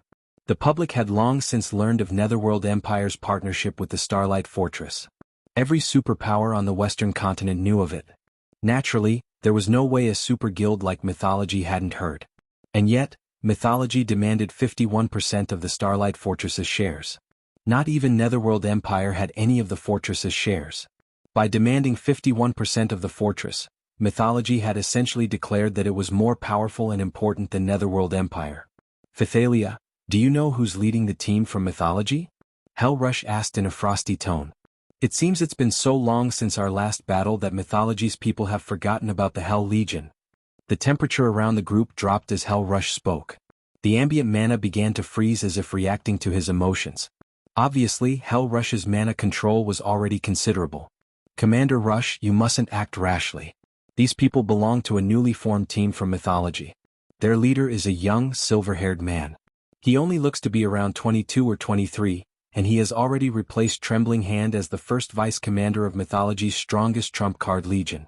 All of his teammates are roughly the same age, but they're all incredibly strong. Not even our team's strongest assassin is as fast as they are. They move like ghosts. When they had appeared behind me, I hadn't noticed their presence at all, Phythalia elaborated when she realized that Hell Rush intended to pick a fight with these Mythology members. Their team will be especially difficult to take down in the fields. She understood Hell Rush's rage, but this team had a little over a dozen players, and they could all vanish without a trace. If the Hell Legion fought these players in the Starlight Fortress, they might be fine, but the Legion would only be running towards its death if it tried to take them on in the fields. With the complex terrain in the fields, not being able to sense one's opponent would leave one blind. Even if Hell Rush and the others were strong, those Mythology members were exceptionally fast. Pinning down just one of those players would require 5 or 6 peak experts at the very least. And there were over a dozen of those experts. When these players had attacked the dozens of peak experts under her command, she hadn't been able to stop them. These Mythology members targeted a single player before fleeing once they killed their mark. It was easy to imagine how formidable they'd be out in the fields. He's replaced Trembling Hand. How is that possible? Thunder Beast was astonished. Trembling Hand had been known as a genius ever since he had joined the virtual gaming world. He had fought in virtual games for over a dozen years now and had long since reached the domain realm. He had achieved just as much in the domain realm as Hell Rush, and the man was still in his 30s. He was currently at his prime, and he still had plenty of room for improvement. The various superpowers upper echelons all believed that Trembling Hand was the most likely player to become the commander of Mythology's strongest trump card legion, and yet he had lost his position as first vice commander to a youth. Even Hell Rush wore a grim expression after hearing the news. It's no wonder why they dared to spout such nonsense. It seems they're not all talk after all. Hell Rush thought, his eyes narrowing as he thought about how to deal with these people. If what Phythalia said was true, this would be a major problem. There were only a few members of the Hell Legion who could go up against Trembling Hand. None of the rest of the Legion's members would last very long against him. Meanwhile, the youth Phythalia mentioned could evade detection and was even stronger than Trembling Hand. If that were true, none of the Hell Legion's members would last more than a handful of moves against this silver-haired youth. Unless the target had an invulnerability skill or spell, not even Hell Rush could help before the youth executed 3 or 4 moves. Meanwhile, if this youth wanted to escape, they'd need at least 20 peak experts to stop him, and that was assuming that these experts didn't lose sight of the young man. Commander Phythalia, do you have a record of their entry and exit from the fortress? Shifeng asked. No. They seemed to have just appeared, and based on their behavior they had no issue slipping past the gate security. Not even the Tier 3 NPCs noticed them, Pythalia said, shaking her head.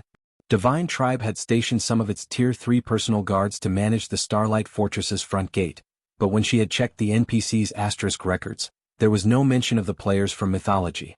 It was as if these people had appeared out of thin air. Stopping these players at the fortress's gate wasn't even possible. This is interesting, Shifeng said, smiling. Interesting? Pythalia could not help but roll her eyes. For a moment, she wondered if Shifeng understood the severity of this situation.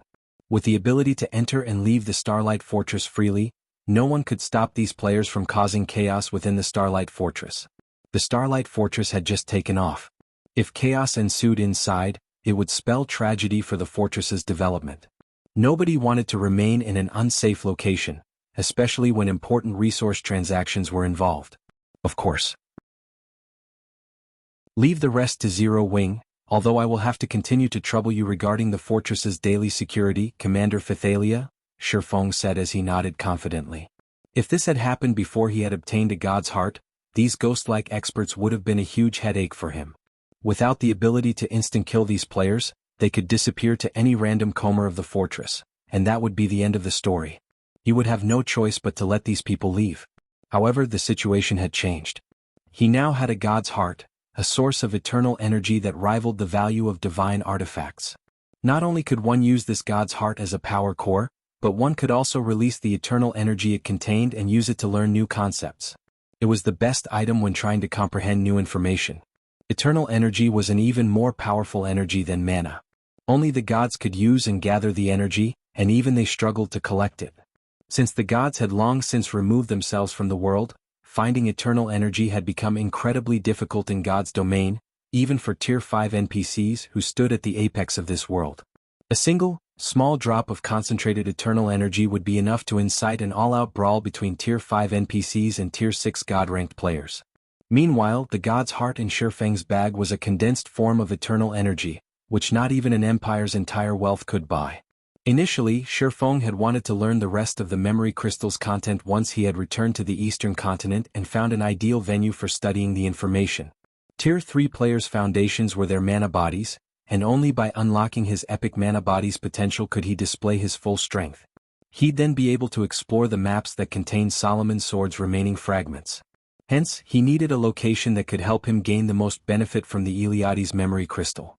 However, now that he had a god's heart, he wouldn't have to go to such great lengths to learn the crystal's contents. Once he found enough privacy to take the god's heart from his bag without exposing it to others, he could create his own venue, the best in God's domain. Fortunately, the Fortress Lord's mansion was the perfect location. Shifeng then parted ways with Pythalia and the others, making his way to the mansion. Pythalia was dumbfounded as she watched Shifeng and Zero Wing's members walk away. She couldn't fathom what was going through the swordsman's mind. At such a crucial moment, Shifeng had reacted similarly to Hell Rush, intent on taking his anger out on these Mythology players. "What should we do now, Commander?" the Tier 3 shield warrior beside Pythalia asked. The ruckus Mythology caused has already scared plenty of merchant players away. If Mythology causes another scene, I'm afraid everyone in the fortress will panic. Controlling the situation won't be easy. Read latest chapters at Wuxia World. You forget it. I don't care anymore. Let Mythology's people cause a scene if they want. Once Zero Wing's people realize how severe the situation is, we should be able to curb Mythology's experts as long as our 3 guilds work together, Pythalia said as she massaged her forehead. She had already learned that trying to dissuade Shifeng from doing anything foolish was a waste of time. She might as well let him try whatever he had planned. Once he failed, he'd approach Divine Tribe to work on a solution together. There's no need for such pessimism, Commander Pythalia. Who knows? Guild leader Black Flame might actually be able to show these Mythology members who's boss. Zero Wing's strength is the real deal. Even if Zero Wing's players can't stop Mythology's experts completely, they should be able to give them a run for their money, Hell Rush said, attempting to console Pythalia. Hell Rush didn't think Zero Wing had enough power to take out this team from Mythology by itself either, but with experts like Fire Dance and her comrades, they should be able to give Mythology a huge headache for their trouble. Now it was just a matter of waiting to see who lasted longer. While Pythalia and Hell Rush conversed, Feng had reached the Fortress Lord's mansion's core room. He used the Fortress Lord's token to activate the room's defensive magic array before carefully retrieving the crystal that emitted a faint trace of divine might from his bag.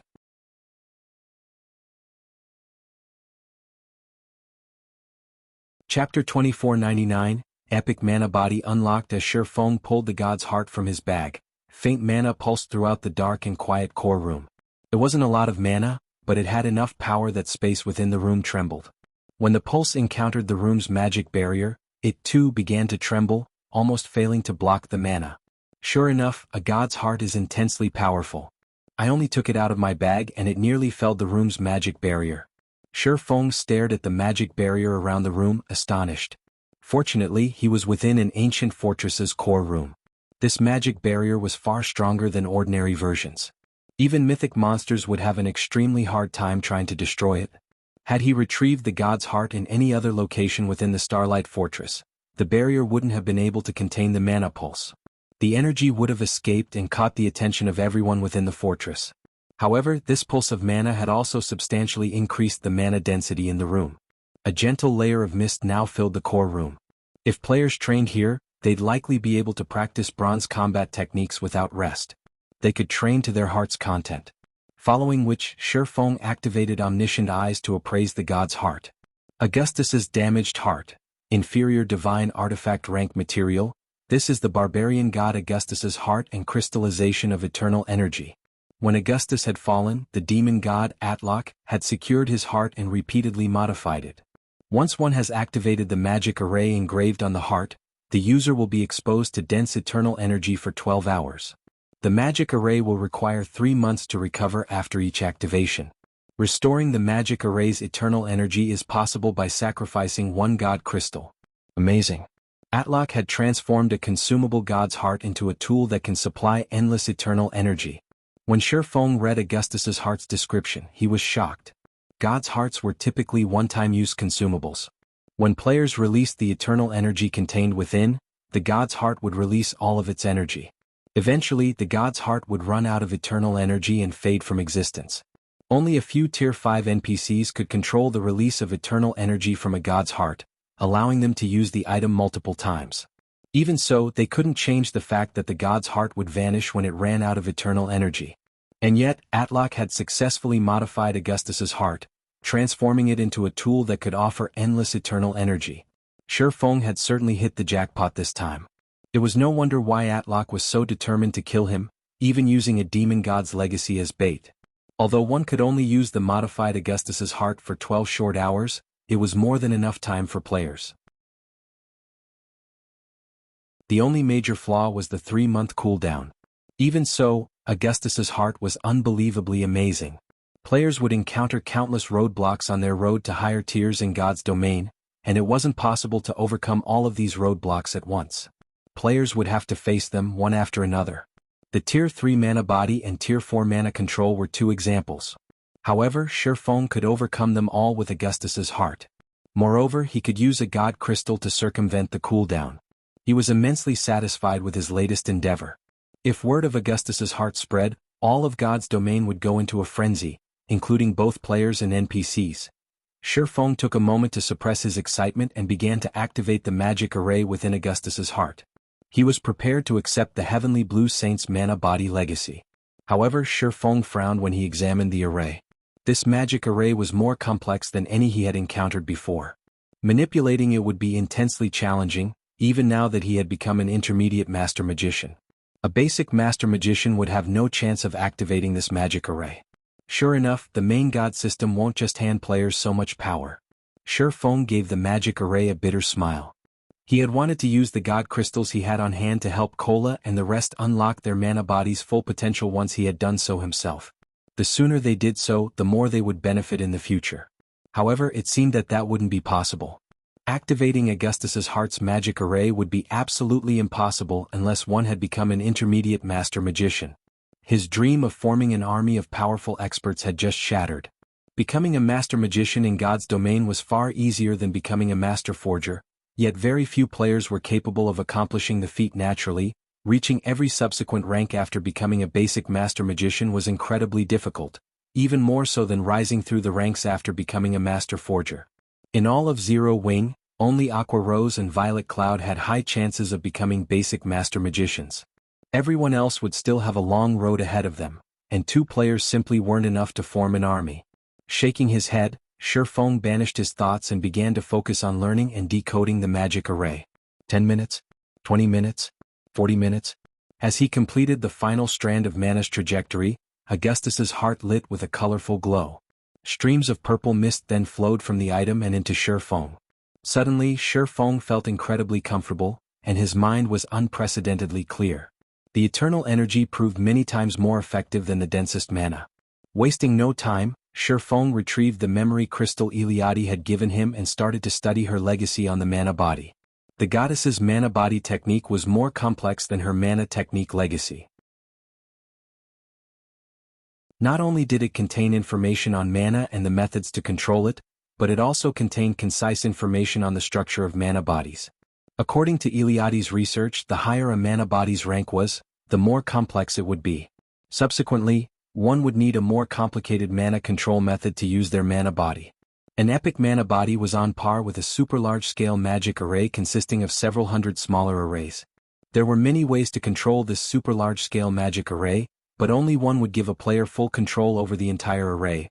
They'd have to construct a simple magic array that would allow the user to control multiple core arrays. The more core magic arrays this simple array could control, the more power the super large-scale magic array could exhibit. If Shifeng had tried to process all of the information within the memory crystal before he had obtained Augustus's heart, none even the densest mana would save him from the headache. Fortunately, the eternal energy around him was amazingly beneficial. Not only did it boost his comprehension and memory, but it also allowed him to try to create the simple magic array that was necessary for controlling the flow of mana within his mana body. For a time, Shifeng radiated stronger and weaker mana at random intervals. At his strongest, he radiated dense enough mana to rival that within Stone Forest City, and at his weakest, he radiated roughly the same density as the mana found in ordinary NPC cities. During the process, Shifeng rapidly unlocked more of his mana body's potential. 40%, 55%, 70%. Read latest chapters at Wuxia World. However, as Shifeng continued to unlock his epic mana body, his progress slowed. By the time the memory crystal's duration ended, Shifeng had only reached 82% of his potential. He was still far from 100%. In the 9 hours since he had activated Augustus's heart, he had only unlocked 91% of his mana body's potential. Just as the 12 hours were almost up, an intense wave of mana exploded from Shifeng's body, forming a mist in the core room. The mist was light, easy to miss if one weren't paying attention, but it was undeniable that Shifeng exuded mana that was so dense it condensed into its liquid form. Finally, success. Shifeng's eyes flew open, flashing with excitement as he observed the mana that automatically flowed throughout his mana body.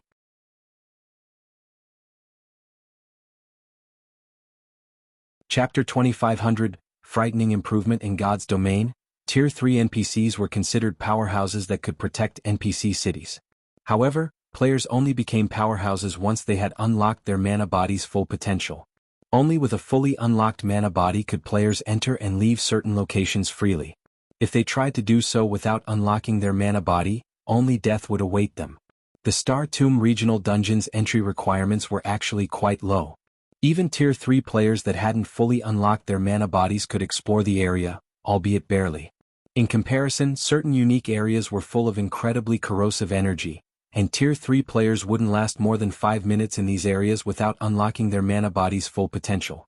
Unlocking their mana bodies was the only way players could protect themselves against the corrosive energy. This was why players were only considered powerhouses once they had fully unlocked their mana bodies. Most importantly, the skills and spells players used would be far stronger once they had unlocked their mana bodies than those who hadn't. So, this is an epic mana body? Astonishment colored Shifeng's features as he sensed the dense mana radiating from his body. He had never dreamed that an epic mana body would be this powerful. Normally, a mana body relied on its own mana to function, but his mana body could attract ambient mana and use it to strengthen and nourish itself. His epic mana body had also coated his body with a thin barrier of mana. The barrier was easy to miss if one weren't paying close attention. It almost felt like a skin-tight suit. It trapped a significant portion of the mana radiating from him, drastically reducing the amount of mana wasted. Not only did this mana barrier improve his recovery, but it also ensured that the mana around him was far denser than normal. The addition of this mana barrier alone doubled or tripled his survivability in the fields, especially in low-mana environments. When he fought in such harsh environments, he wouldn't have to worry about losing a significant portion of his combat power. Shi Feng tried to manipulate his mana body, guiding the mana around him into his hands. He instantly felt like a black hole as the ambient mana gathered around him. In the blink of an eye, a faint layer of mana mist formed on the surface of his palms. Shi Feng's fist then shot out as he punched the empty air. Space exploded around his fist as if the punch had created a vacuum. Space around him trembled at the power of the strike, and the core room's magic barrier shuddered. With this power, I can now likely solo a mythic monster of the same level, even without my berserk skills. Shi Feng gasped when he saw the results of his punch. He had merely executed a normal punch and he didn't even have his weapons equipped.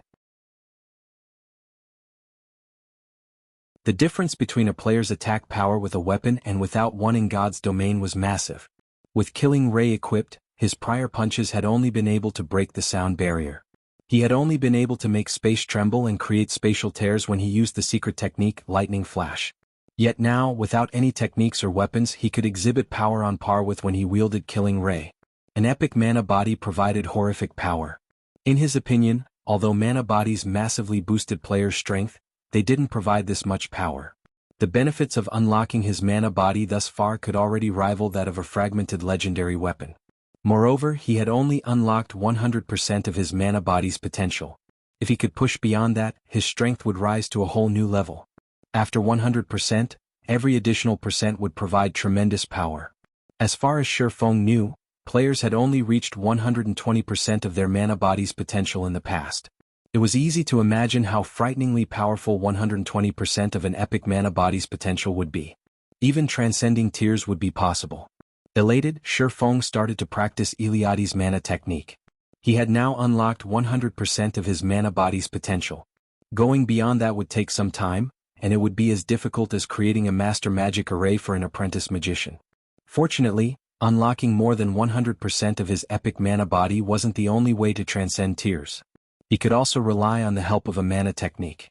He had experienced Iliadi's holy annihilation personally, and despite suppressing herself to Tier 3, the Heavenly Blue Saint's attack could instant kill or heavily injure Tier 4 beings.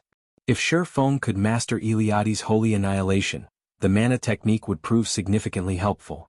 He hadn't been able to learn the technique earlier since he hadn't unlocked his mana body fully yet, but now that he had, he could truly practice the holy annihilation. Mana techniques weren't like combat techniques. Combat techniques consumed the user's stamina and concentration, but mana techniques on the other hand only consumed concentration. Players generally avoided using combat techniques in harsh environments, trying to conserve their stamina due to the heavy burden the environment placed on them. However, with a few exceptions, these harsh environments did not affect players' concentration consumption. Hence, God's domain's experts that had grasped mana techniques, whether self-taught or learned from the system, had an easier time exploring the world, especially the maps with harsh environments. Now that Shi Feng had achieved his goals in visiting the Western continent, he needed to search for Solomon Sword's remaining fragments to maintain his advantages and pave a smoother path for Aqua Rose and his other comrades as they aimed for Tier 4. If he put the task off, it would only be a matter of time before the various superpowers, with how fast they were developing, would overpower Zero Wing. If he could learn Iliadi's mana technique now, not only would he have a much better chance of securing the fragments of Solomon's Sword, but he could also teach the technique to Aqua Rose and the others. As Shi Feng tried to mimic the way Iliadi had executed the first sword, Lightshadow, the more the Heavenly Blue Saint amazed him. Iliadi's mana technique even seemed slightly stronger than the mana techniques the demon god Atlok had used. The first sword, Lightshadow, used all 7 elements, and executing the strike proved even more difficult than Lightning Flash, a bronze combat technique. Shi Feng needed to channel and gather his mana for several seconds before he could attempt to execute Lightshadow. Atlok had also needed some preparation time before executing his mana technique. The demon god had spent several seconds preparing the black hole, the last attack he had used against Shi Feng. Even though Atlok had executed the mana technique through his phantom, that phantom had still been at the Tier 5 standard. The goddess, on the other hand, had executed Lightshadow, Holy Devour, and holy annihilation without any preparation time whatsoever. On the contrary, it has seemed as if she had been able to pause her technique, releasing her attack when she needed to in a systematic manner. When Shifeng thought about that fight, he realized the intervals between each of her attacks had been exactly the same. Even at the Tier 3 standard, Iliadi had accomplished the feat as Shifeng continued to practice Lightshadow. However, he was able to reduce the time he needed before executing the technique. Initially he spent nearly 8 minutes preparing his strike, but now he could do so after around 5 minutes. The more Shifeng practiced, the more he understood about mana control. 2 hours. 6 hours. 12 hours. Read latest chapters at Wuxia World. While Shifeng was immersed in his training, he received a call request from Mythology. Guild leader Black Flame Mythology's people are back. They are all gathered in the Starlight bar, and I think they've found a way to deal with your divine dragon. More of them have arrived as well. Now there are more than 30 players in their group, Mythology reported with a somber expression. Dealing with the dozen-plus experts had already been a struggle, but now more than double had shown up in the Starlight Fortress. Even if Zero Wing, Divine Tribe and Hell Legion gathered all of their peak experts in the fortress, suppressing these mythology players would still prove difficult. They've returned so soon? Shifeng muttered in surprise. However, when he glanced at the time, he realized that he had been training for over half a day. It had felt like time had passed even more quickly than when he had worked to unlock his mana body. He then sheathed his swords and grinned. "All right, I'll be right there." With that, Shifeng disconnected the call and left the core room.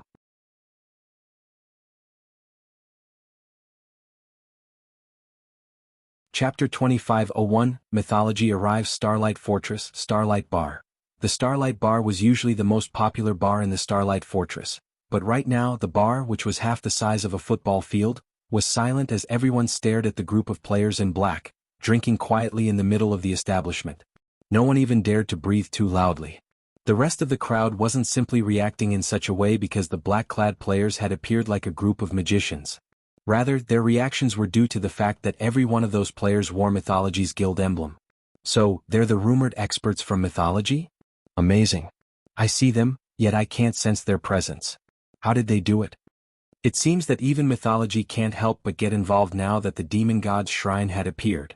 Once everyone had gotten over their shock at seeing these players, they quietly chatted amongst themselves. Some players were afraid while others were excited. Mythology was one of the 5 great super guilds in the virtual gaming world. Every player on the Western continent was familiar with its reputation. News of Mythology's black-clad players causing chaos had already spread throughout the fortress. Not only had these players avoided the Divine Dragon's wrath, but they had also managed to slay quite a few of Divine Tribe's experts. Even Mythology, the commander of one of Divine Tribe's trump card legions, had lost her life in battle. In response, Divine Tribe had dispatched even more experts to patrol the Starlight Fortress's streets. It had even sent plenty of Tier 3 personal guards to join the patrols. However, not only had Mythology's experts snuck into the city again, but more of them had come as well. Now they even congregated in the Starlight Bar, the fortress's most popular bar, drinking like normal customers. They treated the Starlight Fortress like they would their own hometown. Mythology is amazing, boss. They're completely disregarding the fortress's divine dragon. It seems the Starlight Fortress will soon have a new owner, the ruthless man from the Stormheart Adventurer team admired as he watched the black-clad players from Mythology. When he had encountered the Starlight Fortress's divine dragon, he had only felt fear. Players had no chance against it in his opinion, yet these black-clad players acted as if the divine dragon didn't even exist, coming and going from the fortress as they wished. Mythology's foundations were simply frightening. Mythology certainly is stronger than the other superpowers. Aside from those players' ability to conceal their presence, their combat standards are impressive. They're all bona fide peak experts. Several of them are even stronger than I am. I don't even know how I would fight that silver-haired youth leading the group. I don't think he's even human, Crow said as he observed Mythology's members, a trace of fear flashing in his eyes. If they decide to cause a scene in the fortress, there will be a mess and no one will be able to do anything about it. With the situation as it is, even Zero Wing, with all its advantages, will have to make concessions for them. Crow knew that the various superpowers were no match for the 5 great super guilds, but he had never imagined that the gap between them would be this massive. Mythology's black-clad players were at least level 107, but their auras were even powerful enough to make an expert like him feel uncomfortable. The weakest member of the group had basic attributes to rival a Grand Lord of the same level. Fighting just one of those players would pose a huge problem for him. If he had to face 2 or 3 simultaneously, there was a very high likelihood that he'd fall. To make matters worse, there were over 30 of these experts in the bar, and all of them could completely conceal their auras. This was just a nightmare. There was also the silver-haired leader to worry about. Although Crow could not sense the youth's aura, his instincts told him that if he came within 30 yards of the young man, his life would be forfeit. While the bar's patrons quietly watched Mythology's experts, the group in question acted as if none of the surrounding players existed at all, chatting with each other and utterly carefree. "Commander, the higher-ups are being really stubborn. They still want us to negotiate with Zero Wing as a show of respect for Netherworld Empire. Why should we have to show anyone any respect? We should just capture the Starlight Fortress. With the fortress, Mythology can claim the demon god's legacy once the demon god's shrine activates." A tall, slim woman carrying a warhammer and sturdy shield grumbled.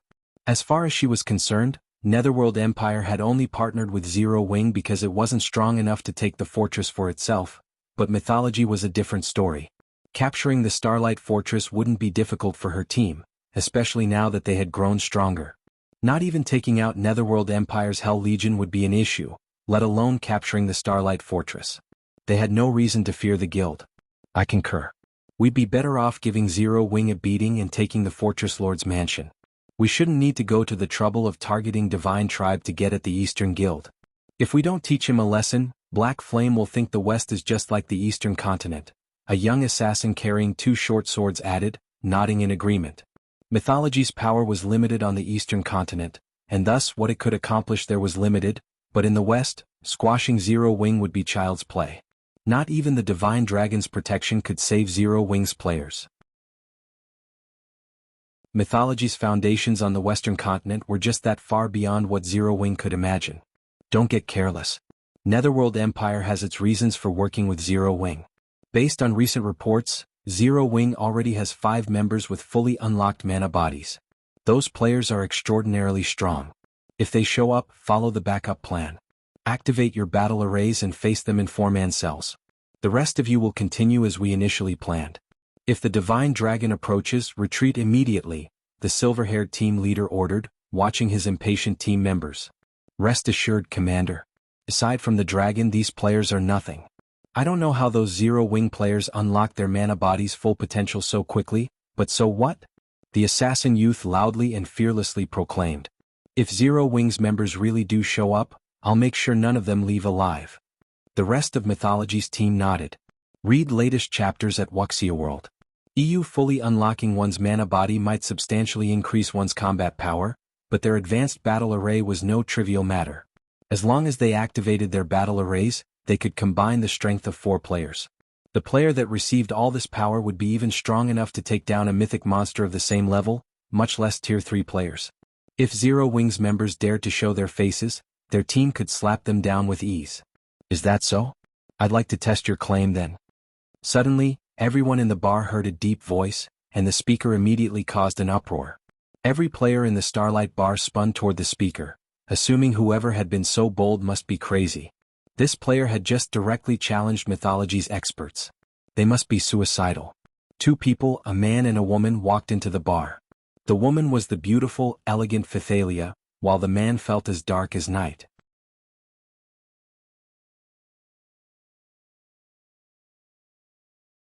Chapter 2502 Silent Starlight Bar. As Shi Feng and Pythalia entered the Starlight Bar, interrupting the black-clad Mythology members' conversation, an uproar broke out among the spectating patrons. "Crap. Isn't that beauty Pythalia, the commander of one of Divine Tribe's trump card legions? It seems they're going to start another fight." "A fight? This'll be a war. I hadn't thought I'd get lucky enough to watch this unfold personally." Many of these players were experts with vast information networks. They were, more or less, aware of the struggle between the various superpowers over the Starlight Fortress. Now that Mythology had taken the initiative to pick a fight with the Starlight Fortress, a war between the various superpowers was unavoidable. Although none of them had expected it to begin so soon. Clashes between experts, particularly those from the various superpowers, were extremely rare learning opportunities in God's domain, especially for the players that got to watch the fights personally. They'd be able to learn far more than from watching a recording of the battle. This was precisely the reason that the various powers constantly tried to gain entry tickets to the various superpowers' Dark Arena. Unfortunately, without adequate connections, normal players didn't even qualify to enter the Dark Arena. However, compared to the battle unfolding right before their eyes, the Dark Arena's battles were nothing. The various superpowers participants in the Dark Arena never went all out, but this situation would be different. To secure the right to rule the Starlight Fortress, all parties involved would fight with everything they had. While the bar's spectating patrons became excited, Mythology's members turned to give Shifeng cold looks. Every one of them was restless, eager to get the fight started. Sensing these black-clad players' hostility, Pythalia felt a headache brew. She had tried to convince Shifeng to gather some manpower before confronting Mythology's members, but Shifeng had headed for the Starlight Bar the moment he had heard about their arrival.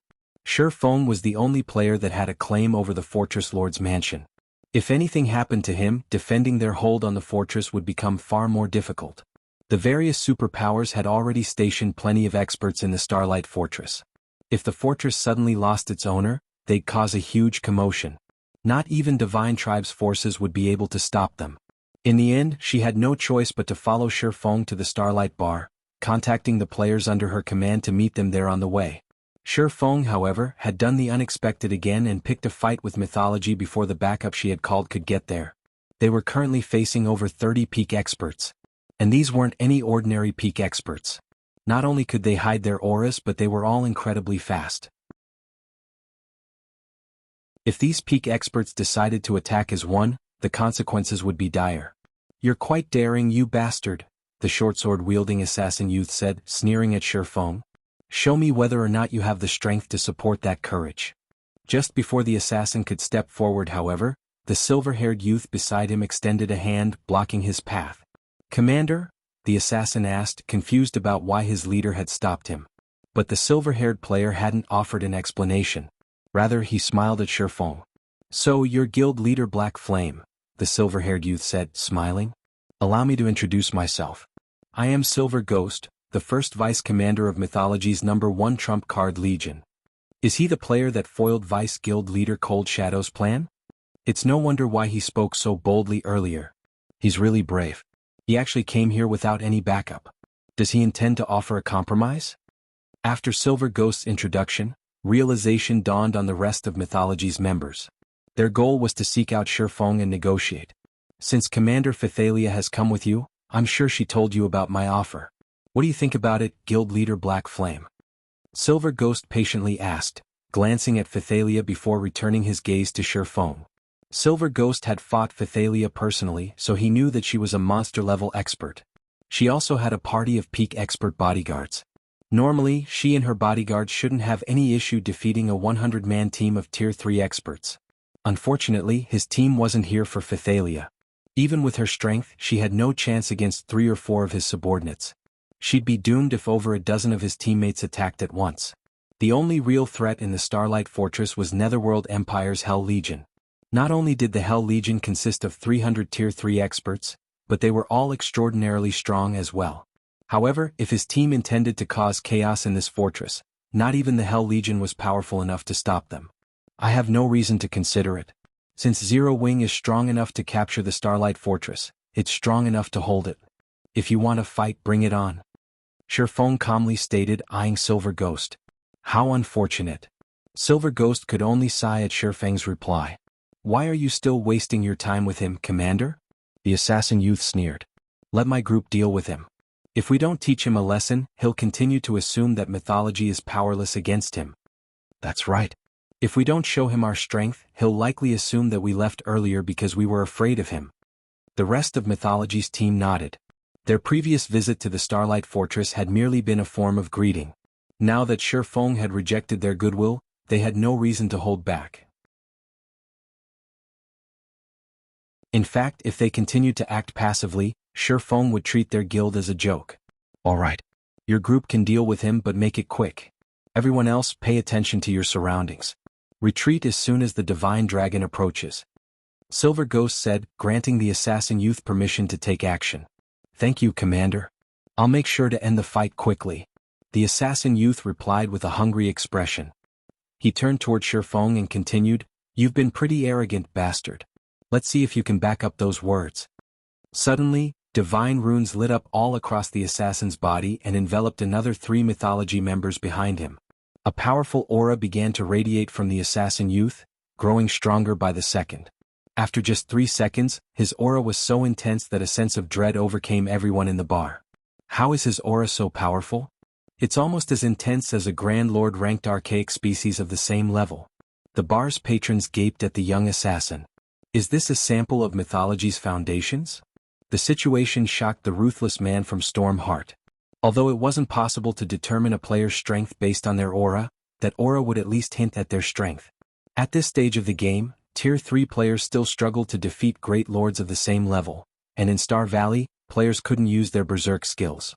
If a player had the strength of a Grand Lord ranked archaic species of the same level, they'd be able to move through Star Valley unhindered. With that kind of power, even killing Tier 3 MTs would be as easy as swatting a fly. They hadn't actually used their full strength earlier? Thalia watched on with a grim expression. When she felt the assassin's violent aura, she was overcome with despair. She had hoped that the Hell Legion's experts and Zero Wing's 5 experts, those that had fully unlocked their mana bodies, would be enough to suppress Mythology's invading experts, but seeing these black-clad players now, she found the idea laughable. A peak expert that was as powerful as a Grand Lord ranked archaic species could even toy with a Tier 4 summoned creature. After all, players' combat techniques allowed them to push their combat power to its limits, perhaps even beyond them. Aside from the Starlight Fortress's divine dragon, no one in the fortress could stop the assassin before her. An advanced battle array? Shifeng muttered when he saw the divine runes coating the assassin youth's body. "You seem to know a lot, bastard, but that won't change anything." Licking his lips, the assassin youth continued, "Now, I'll teach you just how foolish your decision was." The assassin then took a step forward, instantly vanishing. Neither he nor his aura could be found within the bar. It was as if he had never been there in the first place. "I guess Zero Wing's guild leader is going to die," Crow, Stormheart's commander, said, closing his eyes. Not only did that young assassin have basic attributes that could rival a Grand Lord ranked archaic species, but he could also completely conceal his presence. Crow couldn't even sense the youth's life aura. With such capabilities, that assassin was practically invincible among players. Fights between experts were typically so fast that they were impossible to follow with the naked eye. Thus, experts usually had to rely on all 5 senses during combat. Otherwise, their opponent would quickly overwhelm them. Now that the assassin youth had vanished, players couldn't rely on their sight to keep up with his ghostly speed. Trying to keep up was a joke. How was one supposed to find an enemy they couldn't even detect? Read latest chapters at Wuxia World. However, at the moment Mythology's assassin had vanished, Shifeng unhurriedly unsheathed Killing Ray and slashed the empty air to his right. Boom. Suddenly, the sound of clashing metal filled the Starlight bar, and an intense impact shattered the ground. All players within 30 yards of the swordsman stumbled back from the shockwave. Almost as everyone heard the first collision, another loud bang followed. A figure then slammed into the wall to Shifeng's right, indenting the wall. It was none other than the assassin youth that had only disappeared a moment ago.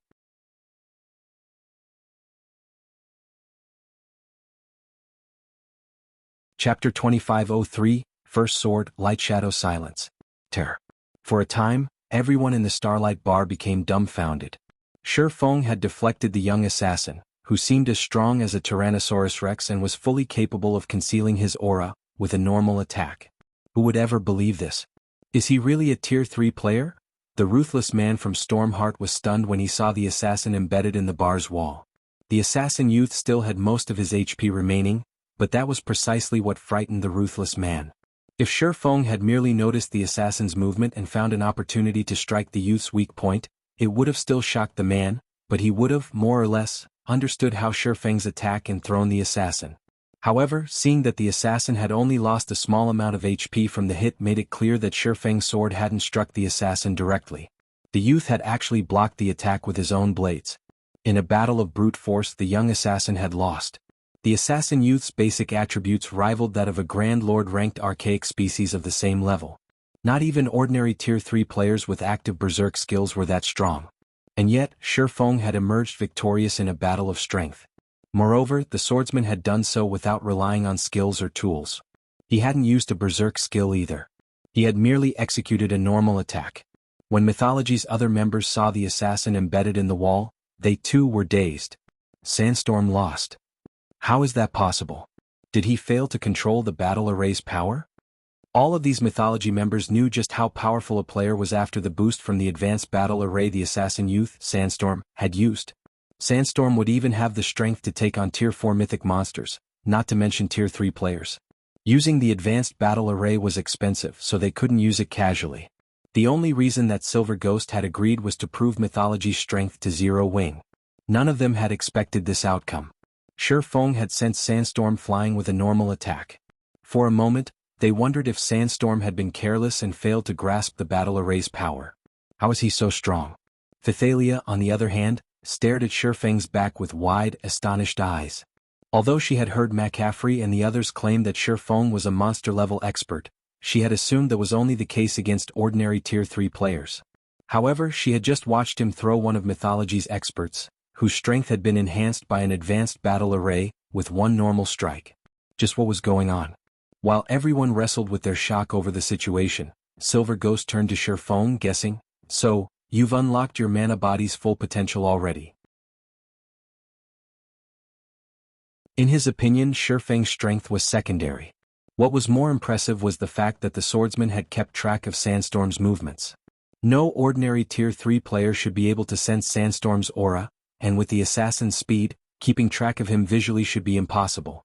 The only explanation Silver Ghost could think of was that Shi Feng had fully unlocked his mana body and relied on his mana body's incredible mana to create a mana field around himself. Shi Feng had then relied on the mana field to locate Sandstorm. They could conceal their auras thoroughly, but their physical existence remained. Their ability didn't hide them from mana, which was how Shi Feng could rely on his mana field to locate the assassin. Silver Ghost's statement caused an uproar within the Starlight bar. What? He's already unlocked his mana body's full potential? I haven't even heard of a single expert among the various superpowers to accomplish that feat, have you? Any player capable of visiting the Starlight Fortress was an expert, and many of them had already reached Tier 3. Naturally, the topic of Tier 3 mana bodies had long since become a hot topic among players like them. It had already become common knowledge that players wouldn't be able to exhibit the full power of a Tier 3 class after completing their Tier 3 promotion quests. They still needed to unlock their mana body's potential. Unfortunately, that wasn't an easy task. Most players didn't even have a clue about how to go about unlocking their mana bodies. All they could do was work to improve their mana control. And yet, while players were still trying to figure out how to start unlocking their mana bodies, they learned that Shi Feng had already completed the task. Why wouldn't they be surprised? It's no wonder why he dared to provoke Mythology. Realization dawned on Crow when he heard Silver Ghost's statement. He had wondered why Shi Feng was confident enough to make an enemy of Mythology. These Mythology experts were incredibly powerful, and after they activated their battle array, they'd become monsters that current players stood no chance against. Only the Starlight Fortress's divine dragon could suppress them. However, even after he realized what Shi Feng had accomplished, Silver Ghost didn't panic. He actually smiled. The combat power boost from a fully unlocked mana body is certainly amazing. I hadn't considered that Sandstorm wouldn't be a match for you, even after activating his advanced battle array, Silver Ghost told Shi Feng. However, I wonder how you'll fare against 8 experts on Sandstorm's level? As Silver Ghost finished speaking, the Mythology members behind him promptly activated their battle arrays as well. In total, these players activated 7 more battle arrays, and the combined aura of the array's beneficiaries was so powerful that none of the Tier 2 players in the bar could move. As for the Tier 3 players, their legs began to tremble with fear. Meanwhile, Sandstorm pulled himself from the hole in the wall and sneered at Shi Feng. "Punk. I'll admit that you're strong, but you're not strong enough to kill us.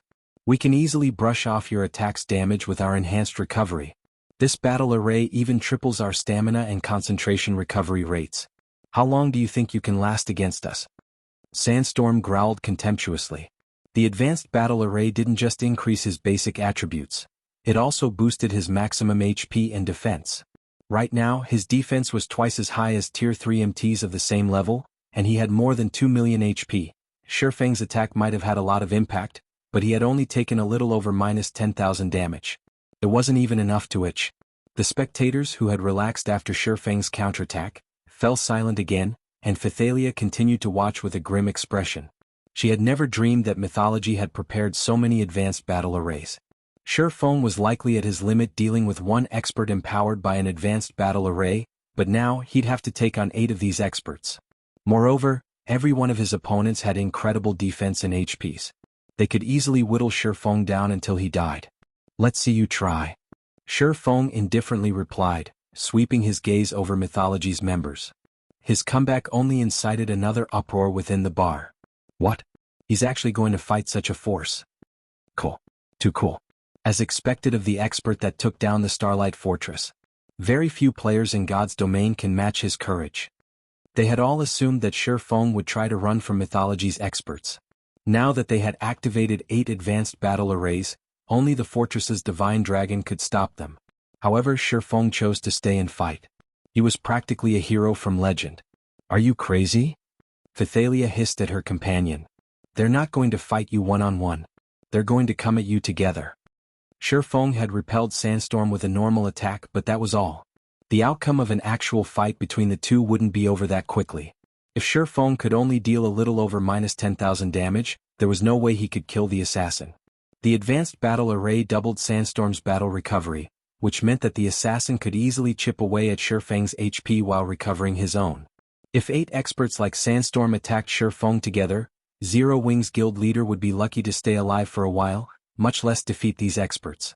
Before Phythalia could try to dissuade Shifeng, however, Silver Ghost laughed. "Very good. You are truly brave. It's no wonder why you dare to make Mythology your enemy," Silver Ghost said, smiling. He then turned to Phythalia and said, "I am a generous person. Why don't you both try to take us on? I'll even wait until your reinforcements arrive." "That won't be necessary. You should really face me together. I'd like to see if you're as powerful as you claim," Shifeng said, shaking his head. "Bastard." Sandstorm snarled and raged. He immediately charged at Shifeng again. As the assassin moved, the 7 other empowered experts did the same, dashing toward Shifeng like a violent gale. Read latest chapters at Wuxia World. All 8 of Mythology's experts were in perfect sync as they attacked Shifeng simultaneously. As long as Shifeng tried to attack one of them, the other 7 would strike at his vitals. This was the same method they had employed to take down Phythalia. While they charged at Shifeng, however, he raised Killing Ray above his head and shut his eyes, patiently waiting for Sandstorm and his companions to reach him. 30 yards, 20 yards, 10 yards. Just as the assassin youth and Mythology's other experts were about to strike, Shifeng's eyes abruptly opened, and he swung his sacred sword in a downward arch. First sword, Lightshadow.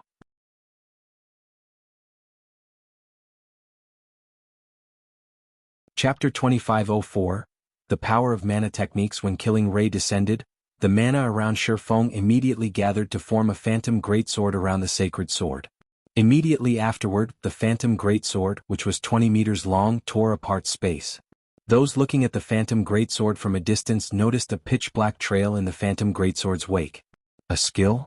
When Sandstorm and the others saw the phantom greatsword ripping even space itself, they were sure that the greatsword's power was at the Tier 4 standard. They instinctively thought to dodge the attack.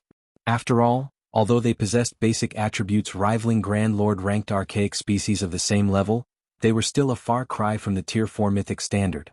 However, Shifeng's attack had appeared too suddenly and was too fast. Moreover, the attack had a very large AoE. Evading it was simply impossible. They had no choice but to receive it directly. "Block it together," Sandstorm shouted. Following which, under Sandstorm's lead, all 8 experts from Mythology executed Tier 3 skills simultaneously. Triple Shadow, Spatial Severance, Thunder's Wrath. All 8 melee players used their strongest offensive skills without hesitation, every one of which was executed at a completion rate of 90% or better. For a time, over a dozen attacks could be seen striking the descending greatsword. The instant the attacks of both sides collided, a powerful storm blew, sending all Tier 2 players within a 50-yard radius stumbling back. A small crater even formed on the ground directly beneath the point of impact. As the dust settled, a gash that was over 20 meters long and 2 meters deep appeared in the middle of the bar.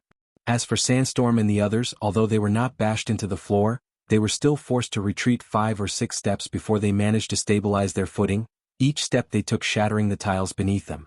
The force from the impact also left their hands trembling violently, and every one of them lost over 100,000 HP. For a time, shock and confusion reigned in the entire bar. Previously, everyone had already found it unbelievable that Shi Feng had sent Sandstorm flying with a normal attack. Now, he had actually overwhelmed Sandstorm and 7 other experts of similar strength with a single move.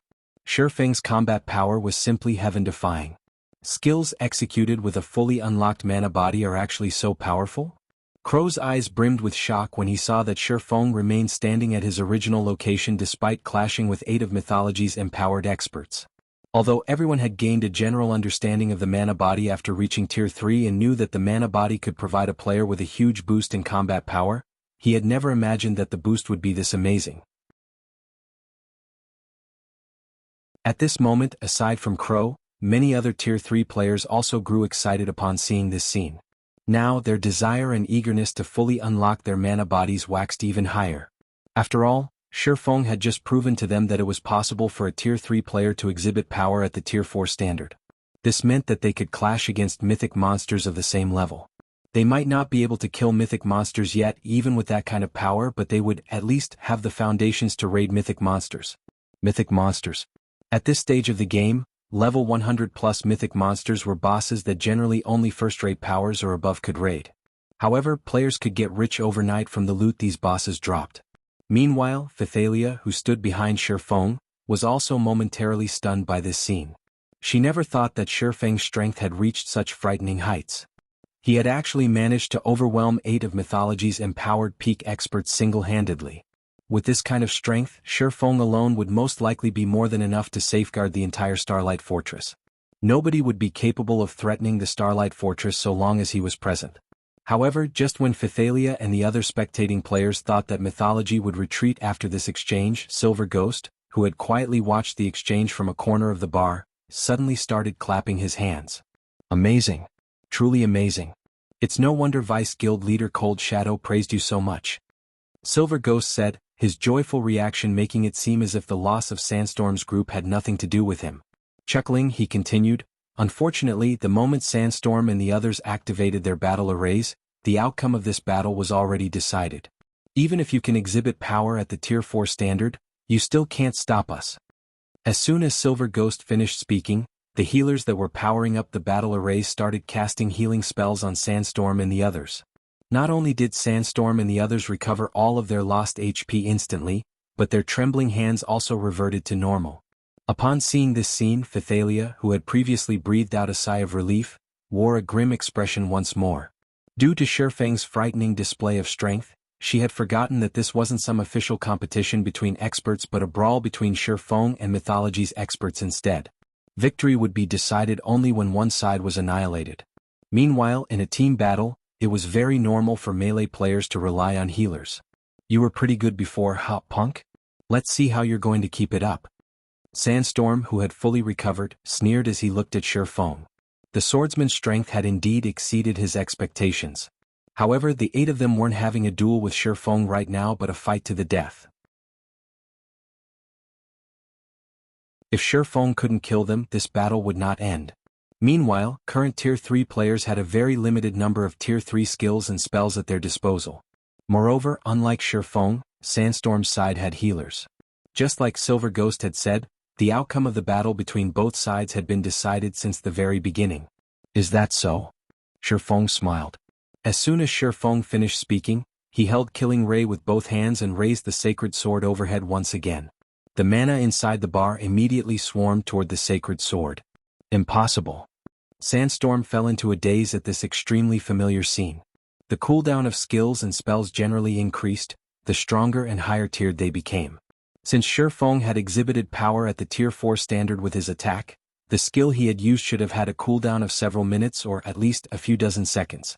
However, only about 6 seconds had passed since Shi Feng executed his attack, yet he was using the same move again. This shouldn't be possible. However, before Sandstorm and the others could snap out of their daze, Shi Feng's Killing Ray was already chopping at them once more. Just like before, a gigantic phantom greatsword appeared out of thin air and descended on Sandstorm's group like a mountain. However, after all was said and done, Sandstorm and the others were peak experts who had fought on many battlefields before. They immediately responded to the attack with Tier 3 skills of their own. Boom. When the attacks of both sides collided, another powerful storm blew. However, due to the Tier 3 skills used this time being weaker than the ones they used before, Sandstorm and the others ended up in a much more miserable state. Every one of them also sustained more than minus 130,000 damage. Even so, for Sandstorm and the others who possessed more than 2 million HP, this amount of damage was negligible. Just as the slightly miserable Sandstorm was about to ridicule Shifeng once more, he suddenly sensed the mana inside the bar rushing toward Shifeng yet again. Moreover, the swordsman was gathering mana at a much faster rate than before. Before Sandstorm and the others could say anything, Shifeng's killing ray chopped at them anew. Boom. This time, Sandstorm and the others reacted too slowly to Shifeng's attack, so they failed to defend themselves using their Tier 3 skills. As a result, every one of them suffered over minus 300,000 damage. Read latest chapters at Wuxia World. You bastard. I've already said that the outcome of this battle has been decided from, although Sandstorm, who was close to kneeling on the ground, tried to retaliate with mockery, before he managed to finish his words, Shifeng swung killing ray down again. What? Thrice. For a time, explosions rocked the entire Starlight bar one after another. Aside from this sound, nothing else could be heard inside. Finally, after Shifeng executed his 11th attack, the world around him fell silent as Sandstorm and the 7 other empowered experts from Mythology collapsed on the rubble, their HP zeroed out. Now they exhibited neither aura nor mana.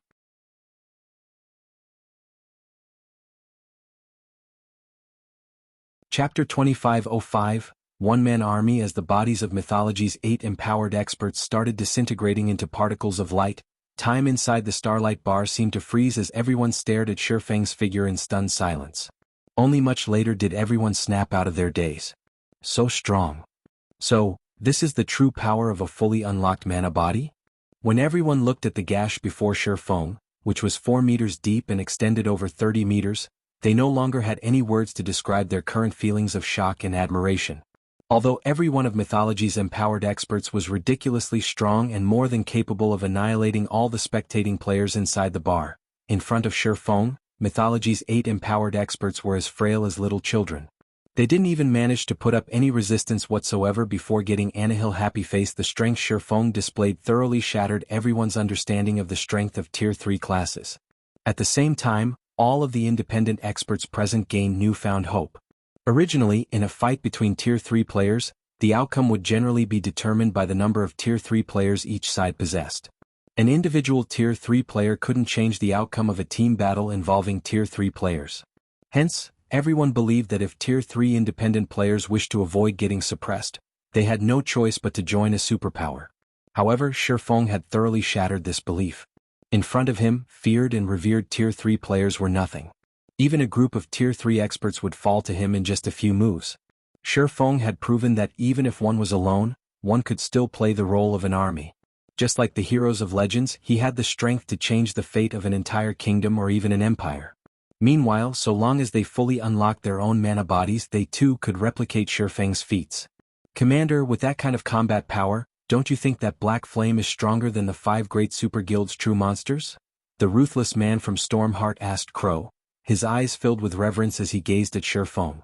Since Shifeng had single-handedly defeated 8 peak experts with combat power rivaling Grand Lord-ranked archaic species of the same level, his strength could definitely rank at the top among the experts on the Western continent. The feat he accomplished today would start a new chapter of development in God's domain and maybe even the virtual gaming world. Throughout the long history of the virtual gaming world, the various superpowers had constantly oppressed the experts belonging to non-superpowers. There was no way to reverse the situation. This was especially true with the 5 great super guilds that stood above even the various superpowers. The 5 great super guilds were not existences that individuals could hope to challenge. However, Shifeng had broken this curse time after time. First, Shifeng had made Netherworld Empire concede by using a divine dragon. Now, he had defeated Mythology's monstrous team with his own strength. Such amazing battle records would definitely be immortalized in the annals of the virtual gaming world. I don't know whether he is stronger than the 5 great super guilds' true monsters or not, but after today's battle, Black Flame's name will most likely spread throughout the Western continent.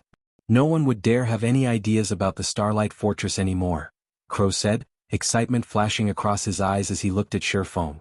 The 5 great super guilds were the absolute titans of the virtual gaming world. Many newly risen superpowers might have challenged the 5 great super guilds before, but it had been over 2 decades since a non-superpower had dared to do so. Now, not only did Sherfong challenge Mythology's prestige, but he had even routed the great super guild. Just this point alone was more than enough to make Sherfong the topic of discussion for the Western continent's independent players and shake the foundations of the entire continent. This was because Sherfeng's feat had illuminated the path for players that did not belong to the various superpowers. Moreover, with the strength Sherfong had just displayed, Crow believed that no one could threaten the Starlight Fortress so long as Sherfong was present. In fact, Crow suspected that even if today's matter spread, no one would believe it. The benefits provided by a fully unlocked mana body are actually that excellent? While the spectating players inside the bar were filled with shock and excitement over this matter, Phythalia was gaping at Sherfong in surprise and confusion from behind him. In God's domain, any powerful skill or spell possessed a long cooldown, even Tier 0 skills and spells. However, Sherfong had executed the same devastating attack 11 times in a row, with almost no gap between each attack. He couldn't have executed a combat technique, as combat techniques relied on the movements of the physical body to execute powerful attacks. Moreover, combat techniques would not attract mana or make it manifest as a giant greatsword.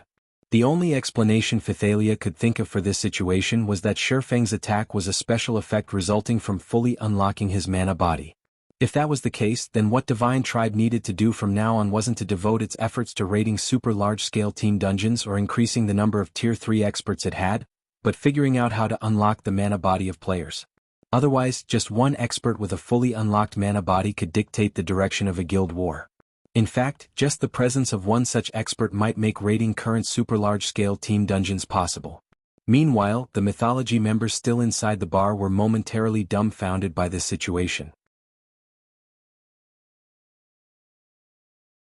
They had never imagined that Sherfong would actually be powerful enough to destroy Sandstorm's group with just 11 attacks.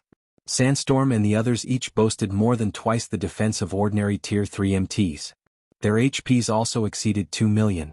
They could survive against actual mythic monsters for quite some time. However, Sherfong had taken no more than 8 seconds to finish them off. He defeated Sandstorm's group so quickly that the rear-line healers couldn't save them. Vice Commander, 8 of our advanced battle arrays have already shattered. We only have 1 remaining. Should we continue fighting? A Tier 3 Ranger asked Silver Ghost. The advanced battle arrays they prepared were no ordinary items. Not only did producing these battle arrays require a lot of precious materials, but using them was also remarkably expensive.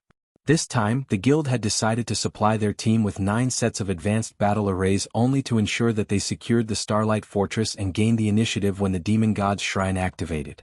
Meanwhile, they had used 8 sets right off the bat, leaving only 1 set for Silver Ghost's use. Every Mythology member present knew full well how strong Silver Ghost was. In the entire Trump Card Legion, aside from the commander, nobody else was a match for Silver Ghost. In fact, even Trembling Hand, the ex-first vice commander of the Legion, lasted only 20 moves against Silver Ghost. Everyone else couldn't even last 10 moves. Silver Ghost's presence was also the reason for their confidence in the success of the operation this time. However, the combat power Sherfong displayed was simply too frightening. They could not help having doubts. Just as Silver Ghost was about to reply, a deafening roar that shook everyone down to their very souls suddenly sounded from somewhere far away from the Starlight Bar. It's come already? What a pity. Save the battle array for now. We're retreating. Silver Ghost said, sighing as he glanced at the shattered roof of the bar. He then turned to Sherfong and said, Mythology will give up on the Starlight Fortress this time. However, we will meet again, Guild Leader Black Flame. As soon as Silver Ghost finished speaking, a spatial tear opened up before him.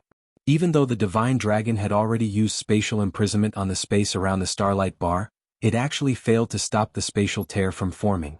When this spatial tear appeared, Mythology's members promptly hurried into it and disappeared from the Starlight Bar.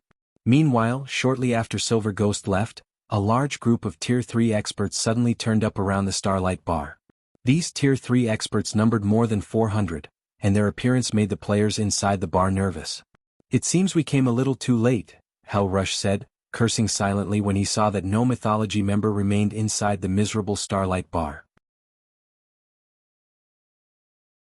To be certain of dealing with Mythology's 30-plus experts, he had gone to great lengths to gather more Tier 3 experts from Netherworld Empire. However, he never thought that he would still arrive a step too late. You did arrive a little late.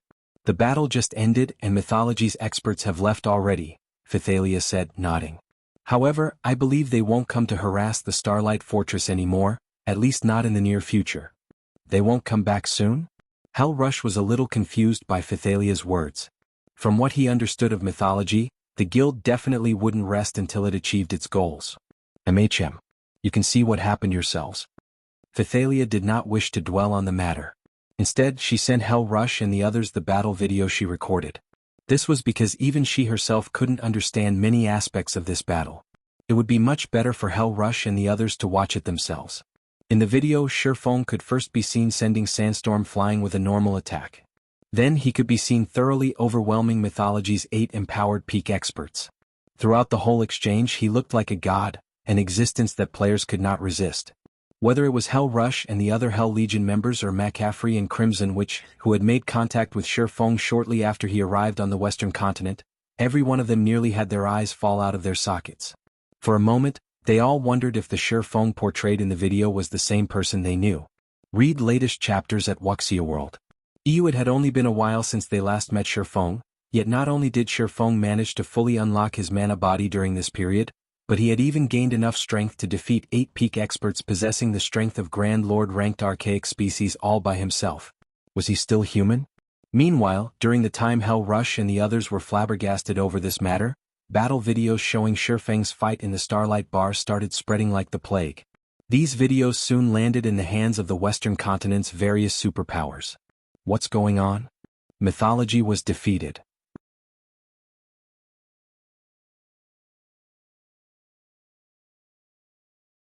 Chapter 2506, Fame spreads news of Mythology's defeat was like a magnitude 8 earthquake. None of the various superpowers could believe it.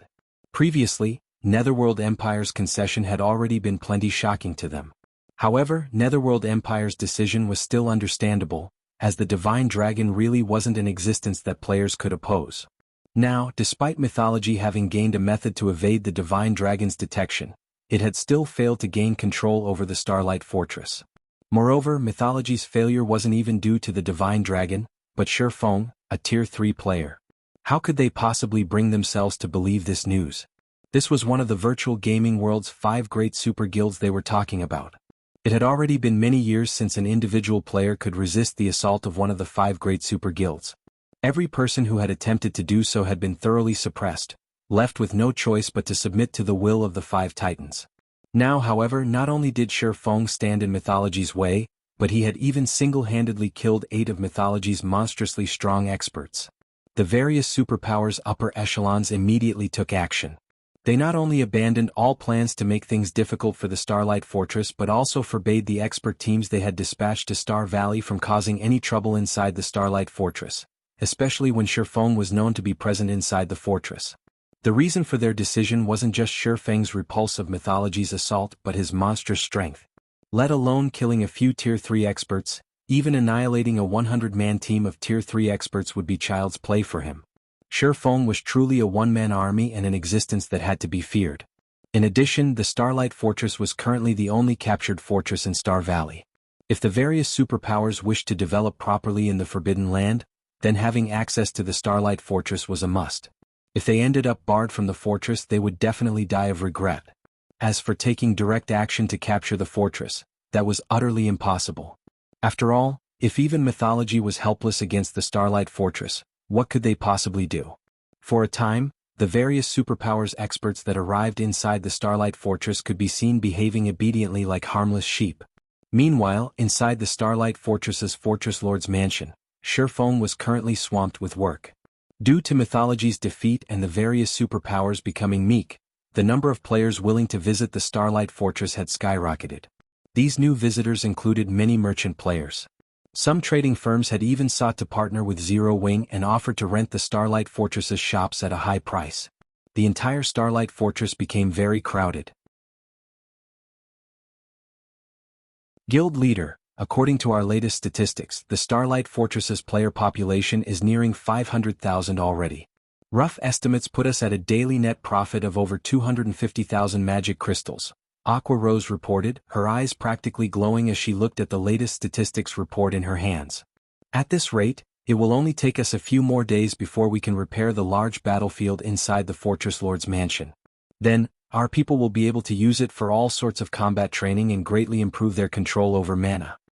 Although the Starlight Fortress was an ancient fortress, it couldn't be expanded. In other words, it was impossible to raise the population limit of the fortress. However, it was still possible to conduct repairs on the fortress's basic facilities and increase the fortress's abilities.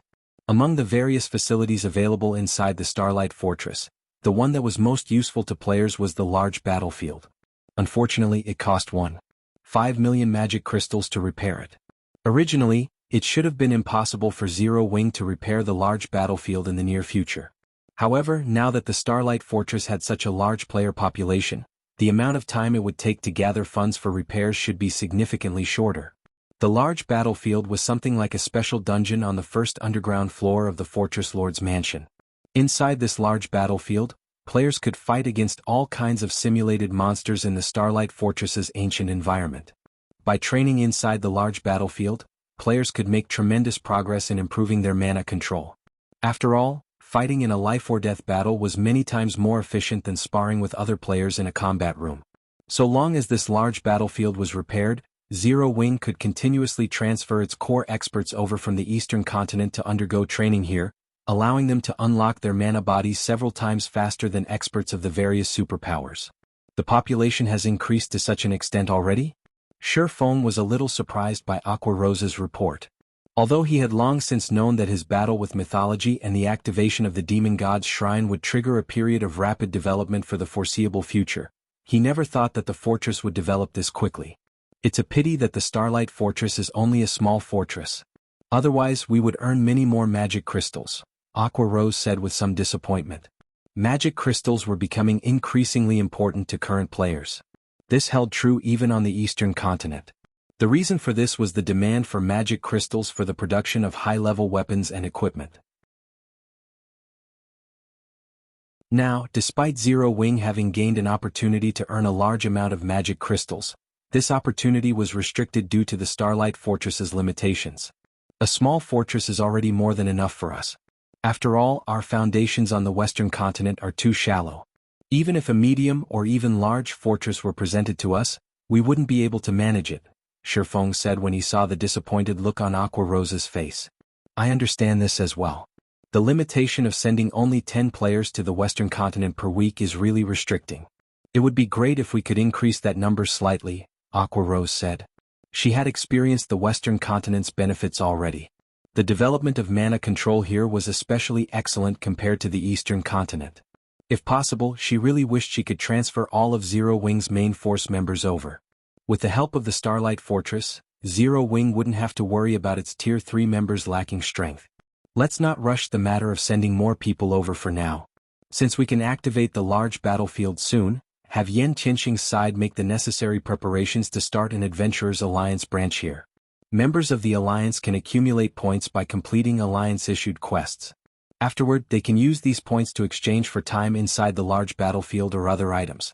In fact, if their rank in the Alliance is sufficiently high, they can even exchange their points for a private house inside the Starlight Fortress, Shifeng said.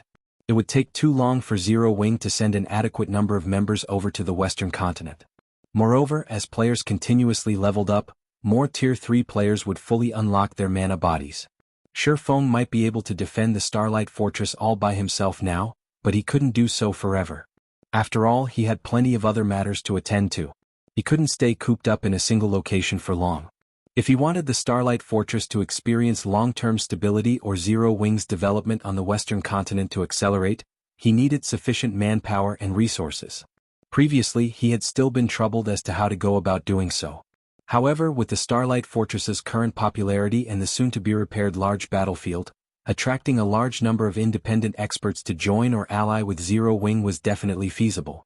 Meanwhile, with a sufficiently large number of experts on its side, Zero Wing would have an easy time establishing itself on the Western continent and securing a sizable chunk of the Western continent's resources. Guild leader, Hellrush just sent a message stating that Netherworld Empire's higher-ups have agreed to our offer. They are willing to accept our employment, but they have one condition we absolutely must meet.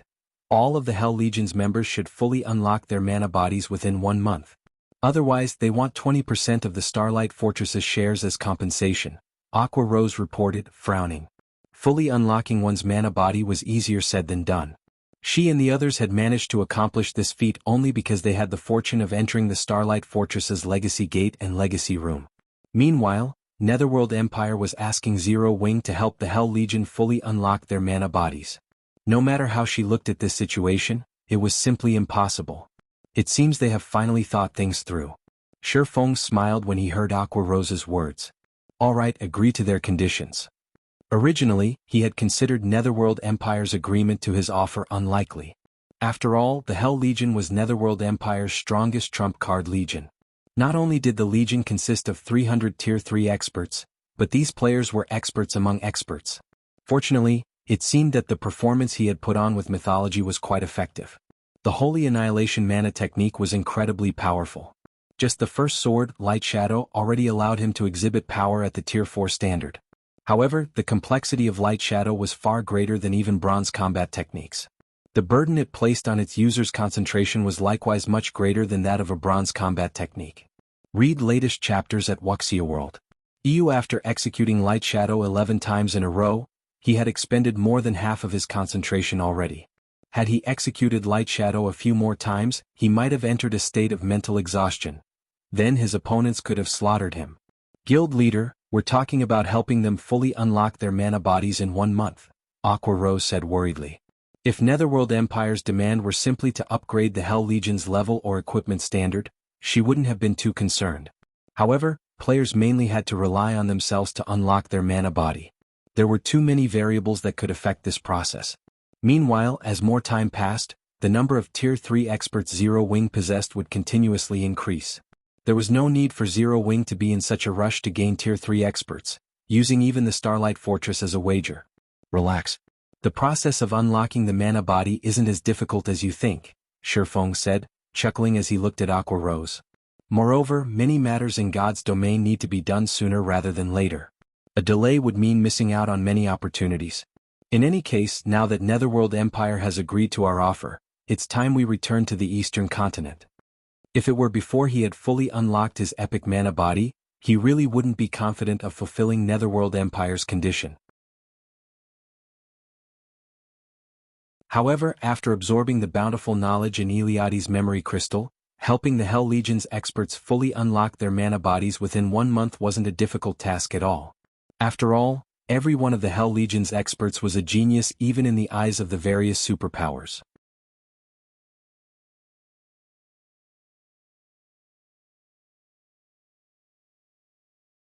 Chapter 2507, Returning to the Eastern Continent. We're returning so soon? But we just managed to stabilize the situation here. The Starlight Fortress has also just entered a phase of rapid development. If we leave now, I'm afraid problems will crop up in no time at all. Aqua Rose could not help being confused when she heard Shi Feng say that they were returning to the Eastern Continent. The Starlight Fortress aside, what should we do about the Hell Legion's 300 experts? Do you intend to have them guard the Starlight Fortress, Guild Leader? Currently, the importance of the Starlight Fortress was not the slightest bit inferior to the Eastern Continent's Stone Forest City. In fact, the fortress was generating a much larger income in magic crystals than Stone Forest City. It would be a huge waste if they simply packed up and left after making a quick buck. However, the most important aspect of the Starlight Fortress wasn't the magic crystal income it generated but its environment. The Starlight Fortress's ancient environment made it the best location for developing one's mana control on the Western Continent. Although the Starlight Fortress can bring us a ton of wealth and resources, it is just a tiny area on the Western Continent. If we wish to have a truly stable foothold on the Western Continent and gain a constant supply of resources from it, we need a kingdom or empire of our own. With just the number of players the Starlight Fortress is capable of attracting, securing a place of our own on the Western Continent will be a pipe dream, Shi Feng explained, smiling. Therefore, before the Eastern Continent's superpowers shift their development focus toward the Western Continent, we need to occupy as many teleportation portals on the Eastern Continent as possible and send our members over. Otherwise, with just the one portal we currently possess, securing our hold over the Starlight Fortress will be our limit. Originally, he had not planned on extending Zero Wing's development to the Western continent, merely on gaining some additional resources for the guild. After all, travel between the two main continents was simply too difficult. With Zero Wing's current ability, developing on both continents simultaneously was impossible. However, after acquiring the Starlight Fortress and the Silver Divine Dragon, as well as witnessing the power of mana techniques, he had changed his mind. During his previous life, the various superpowers had not placed much importance on mana techniques. Hence, he had thought that mana techniques were nothing to write home about. However, after witnessing and learning the Heavenly Blue Saint Eliade's mana technique, he understood just how much help mana techniques could provide players in challenging their future promotion quests. This was especially true for the Tier 4 promotion quest. Mastering a proper mana technique should reduce the difficulty of players' Tier 4 promotion quest by at least 30%. Even if players fail to master a mana technique, the knowledge they gain should still improve their combat power by a significant margin. After all was said and done, Tier 3 was only a transitional phase for the various powers of God's domain. Ultimately, the ones who would truly decide the strength of a power would be the experts standing at the peak of the game. This was also the reason why first-rate powers could never compete with the various superpowers.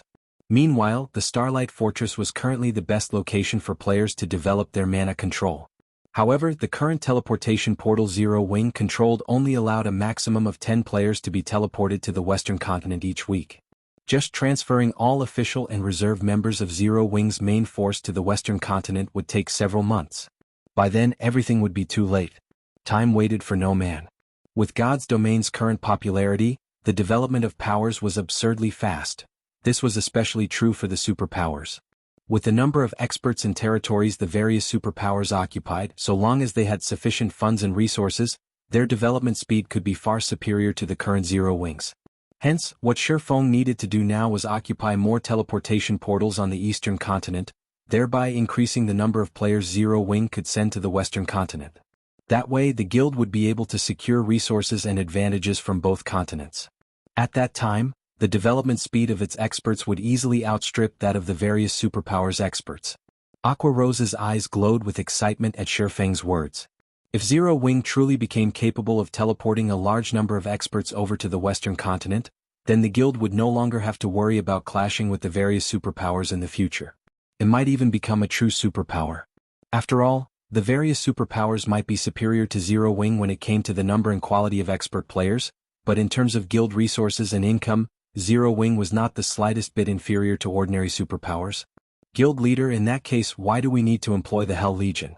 In any case, the Starlight Fortress shouldn't face any problems in the short term.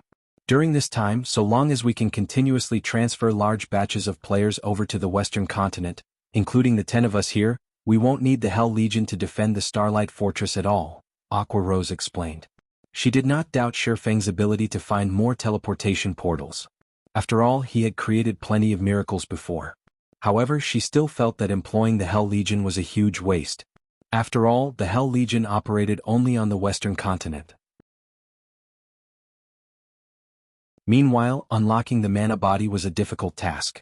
Rather than waste time helping other people unlock their mana bodies, it would be much better to help their own guild's Tier 3 experts instead. That way the guild would receive even greater benefits. The Hell Legion is currently one of the strongest legions in God's domain. How can I possibly waste their strength on guarding a fortress? I plan to bring them back with us, Shifeng explained, chuckling when he saw the look of confusion on Aqua Rose's face. There was no need for him to worry about the Starlight Fortress's security for the near term. After all, he had just defeated Mythology. Before the various superpowers gathered sufficient power, they wouldn't dare do anything against the Starlight Fortress unless they no longer wished to mingle in Star Valley. They're returning with us? Aqua Rose was momentarily stunned when she heard Shifeng's words. But we can send back only 10 people each week. The Hell Legion has 300 members. They were talking about 300 players. They would need 30 weeks just to get the entire Legion to the Eastern continent. Of course. Why would I employ them otherwise? Shifeng retorted, smiling. The ancient teleportation portal might be our only way of traveling from the Eastern continent to the Western continent, but we're not limited to just one method of travel if it's the other way around. Other powers could only rely on ancient teleportation portals to travel between the two main continents. However, Zero Wing was a different story. If that weren't the case, he would never have made such a promise to Netherworld Empire. Is it really possible? For a moment, Aqua Rose felt as if Shifeng was joking. Relax. However, there's also no need for us to rush to return right now either. We still need to wait for Divine Tribe to finish collecting the rare materials we need, Shifeng said confidently. After witnessing the Starlight Fortress's effects and obtaining the Heavenly Blue Saint's legacy, he had given this matter careful thought. Although he didn't know why, traveling between the two main continents was incredibly difficult. However, for some reason, players in the various other worlds had a very easy time traveling to the two main continents. Taking advantage of this point, he was fully capable of bringing everyone to an otherworld first, then returning to the eastern continent via said otherworld. Opening a path to an otherworld might be difficult for other people, but it was a simple task for Shifeng. This was because he possessed the legendary item Moloch's Ring. With Moloch's Ring, he could open a gate of darkness and arrive at the central area of the Dark Denver. The Gate of Darkness did not place a limit on head count. It merely had a time limit of 3 minutes, which was definitely enough to let 300 players pass through the gate. Originally, Shifeng had wanted to avoid using Moloch's Ring. After all, the more times he used the ring, the stronger it would become, and the less time he would have to prepare before it tried to devour him.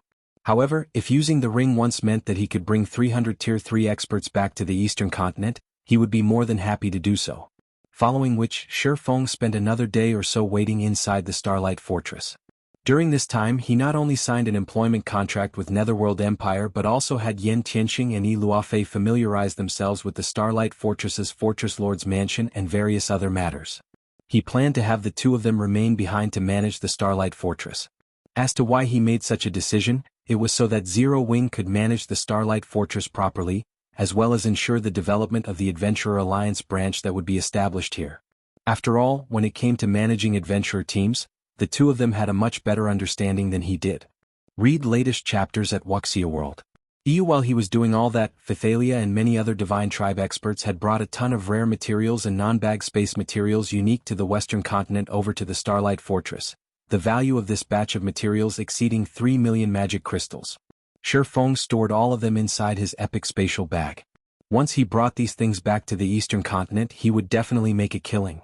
Guild leader, the Hell Legion and Fire Dance's group have already gathered, Aqua Rose reported as she met Shifeng on the second-floor hall of the Fortress Lord's mansion, a hint of skepticism in her tone. Even now, she still couldn't bring herself to believe that Shifeng could transport over 300 players back to the eastern continent. Alright. Let's return to the eastern continent. Shifeng could not help smiling when he saw Aqua Rose's expression. He then started incanting and summoned a gate of darkness in the second-floor hall. After the gate opened, he ushered everyone into it. In no time at all, the crowded second-floor hall emptied out.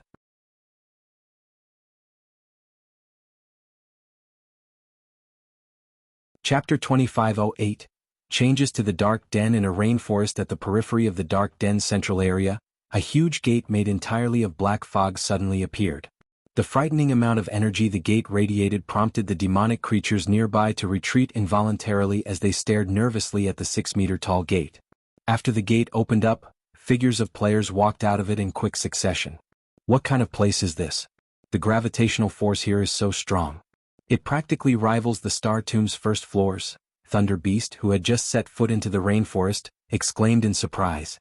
The dense power of darkness enveloping this rainforest aside, just the high-gravity environment here was more than enough to have a Tier 2 player's combat power. Even Tier 3 players like Thunder Beast himself were affected quite significantly. The mana here is also very dense, close to 50% of the mana found inside the Starlight Fortress. If we can engage in combat here long-term, it'll definitely provide significant help toward honing our mana control, a Tier 3 elementalist said excitedly.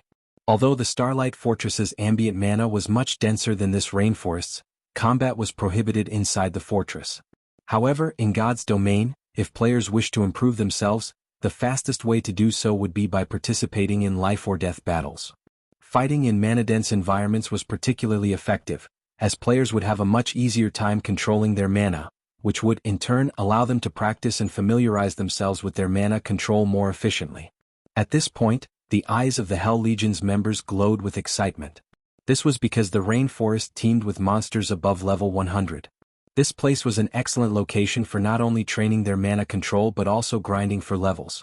Hell Rush and the others immediately understood why Shifeng was so confident that he could help them fully unlock their mana bodies in 1 month.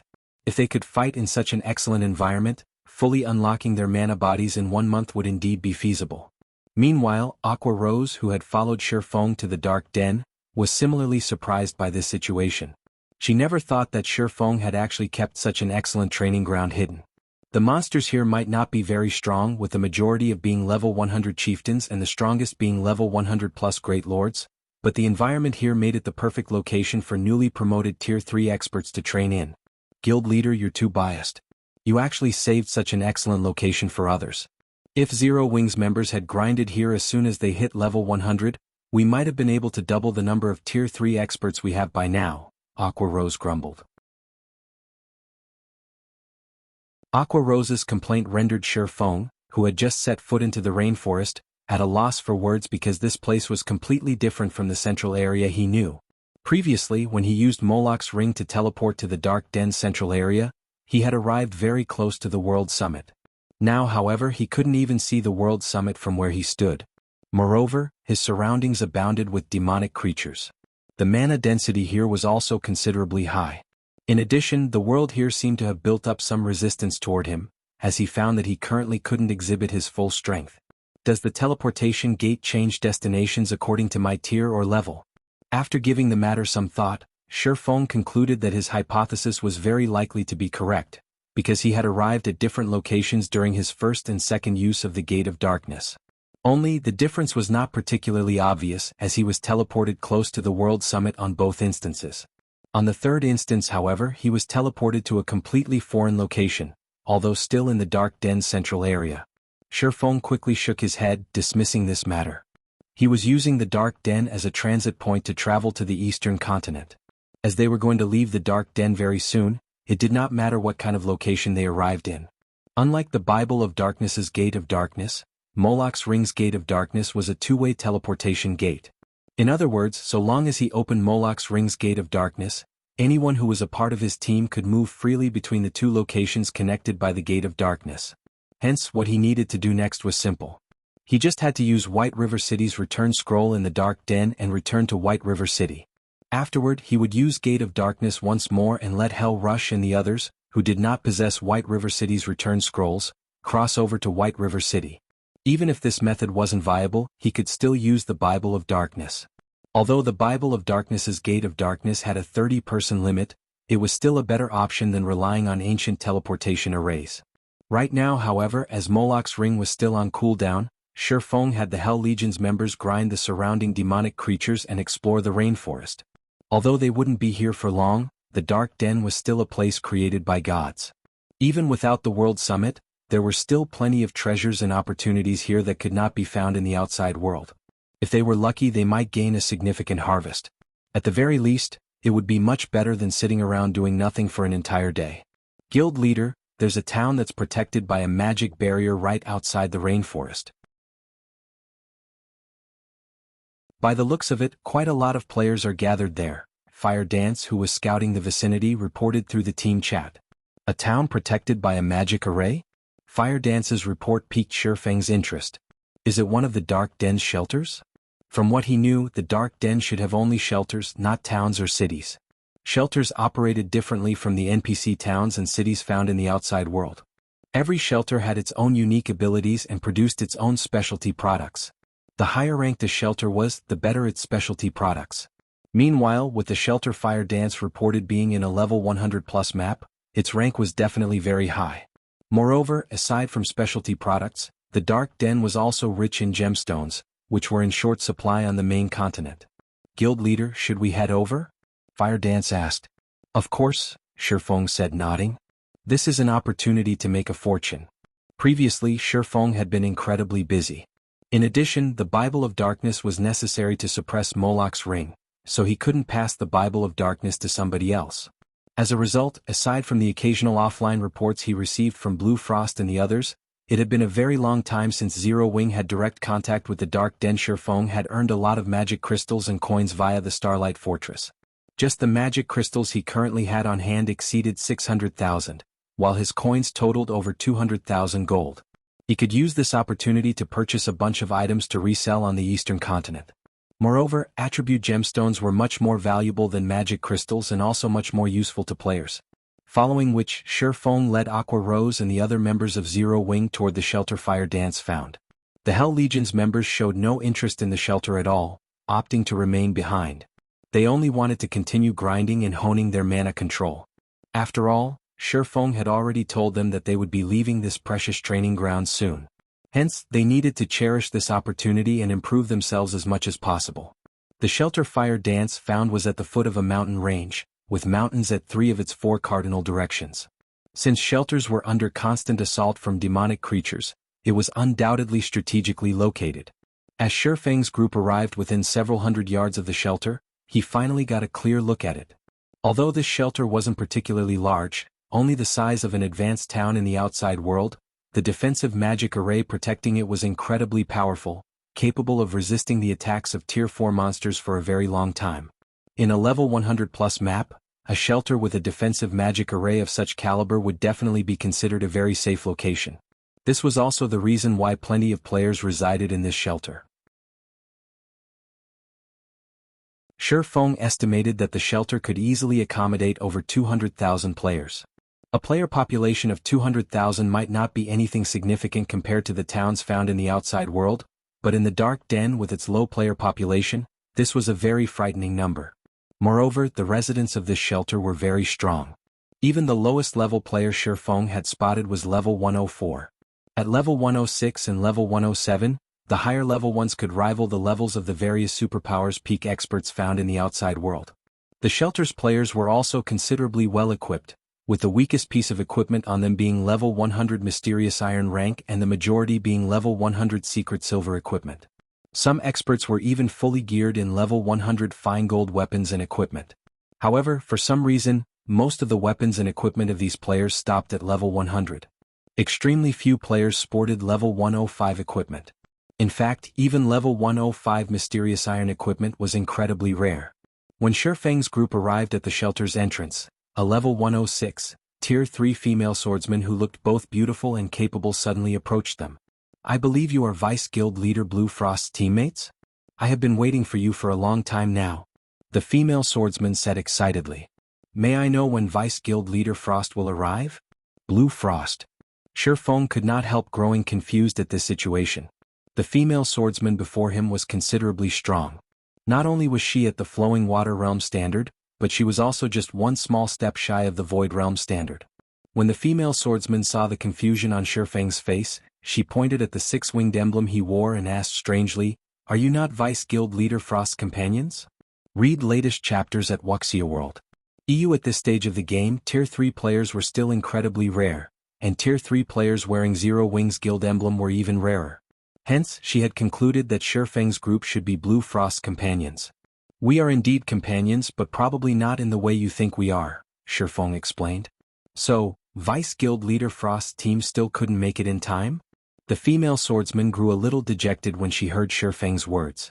Meanwhile, as soon as this female swordsman finished speaking, a clear and pleasant voice suddenly came from a short distance away.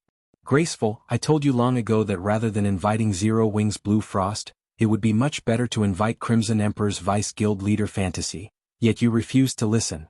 Now we're doomed." You're tuning in to the Han Li's Wuxia Adventures YouTube channel. We're so grateful for your support, and don't forget to subscribe to join us on this incredible journey through captivating stories. Your generosity through donations truly makes a world of difference, as it's the primary source of revenue that allows me to expand and enhance this channel for you. Thank you from the bottom of my heart for being a part of this adventure.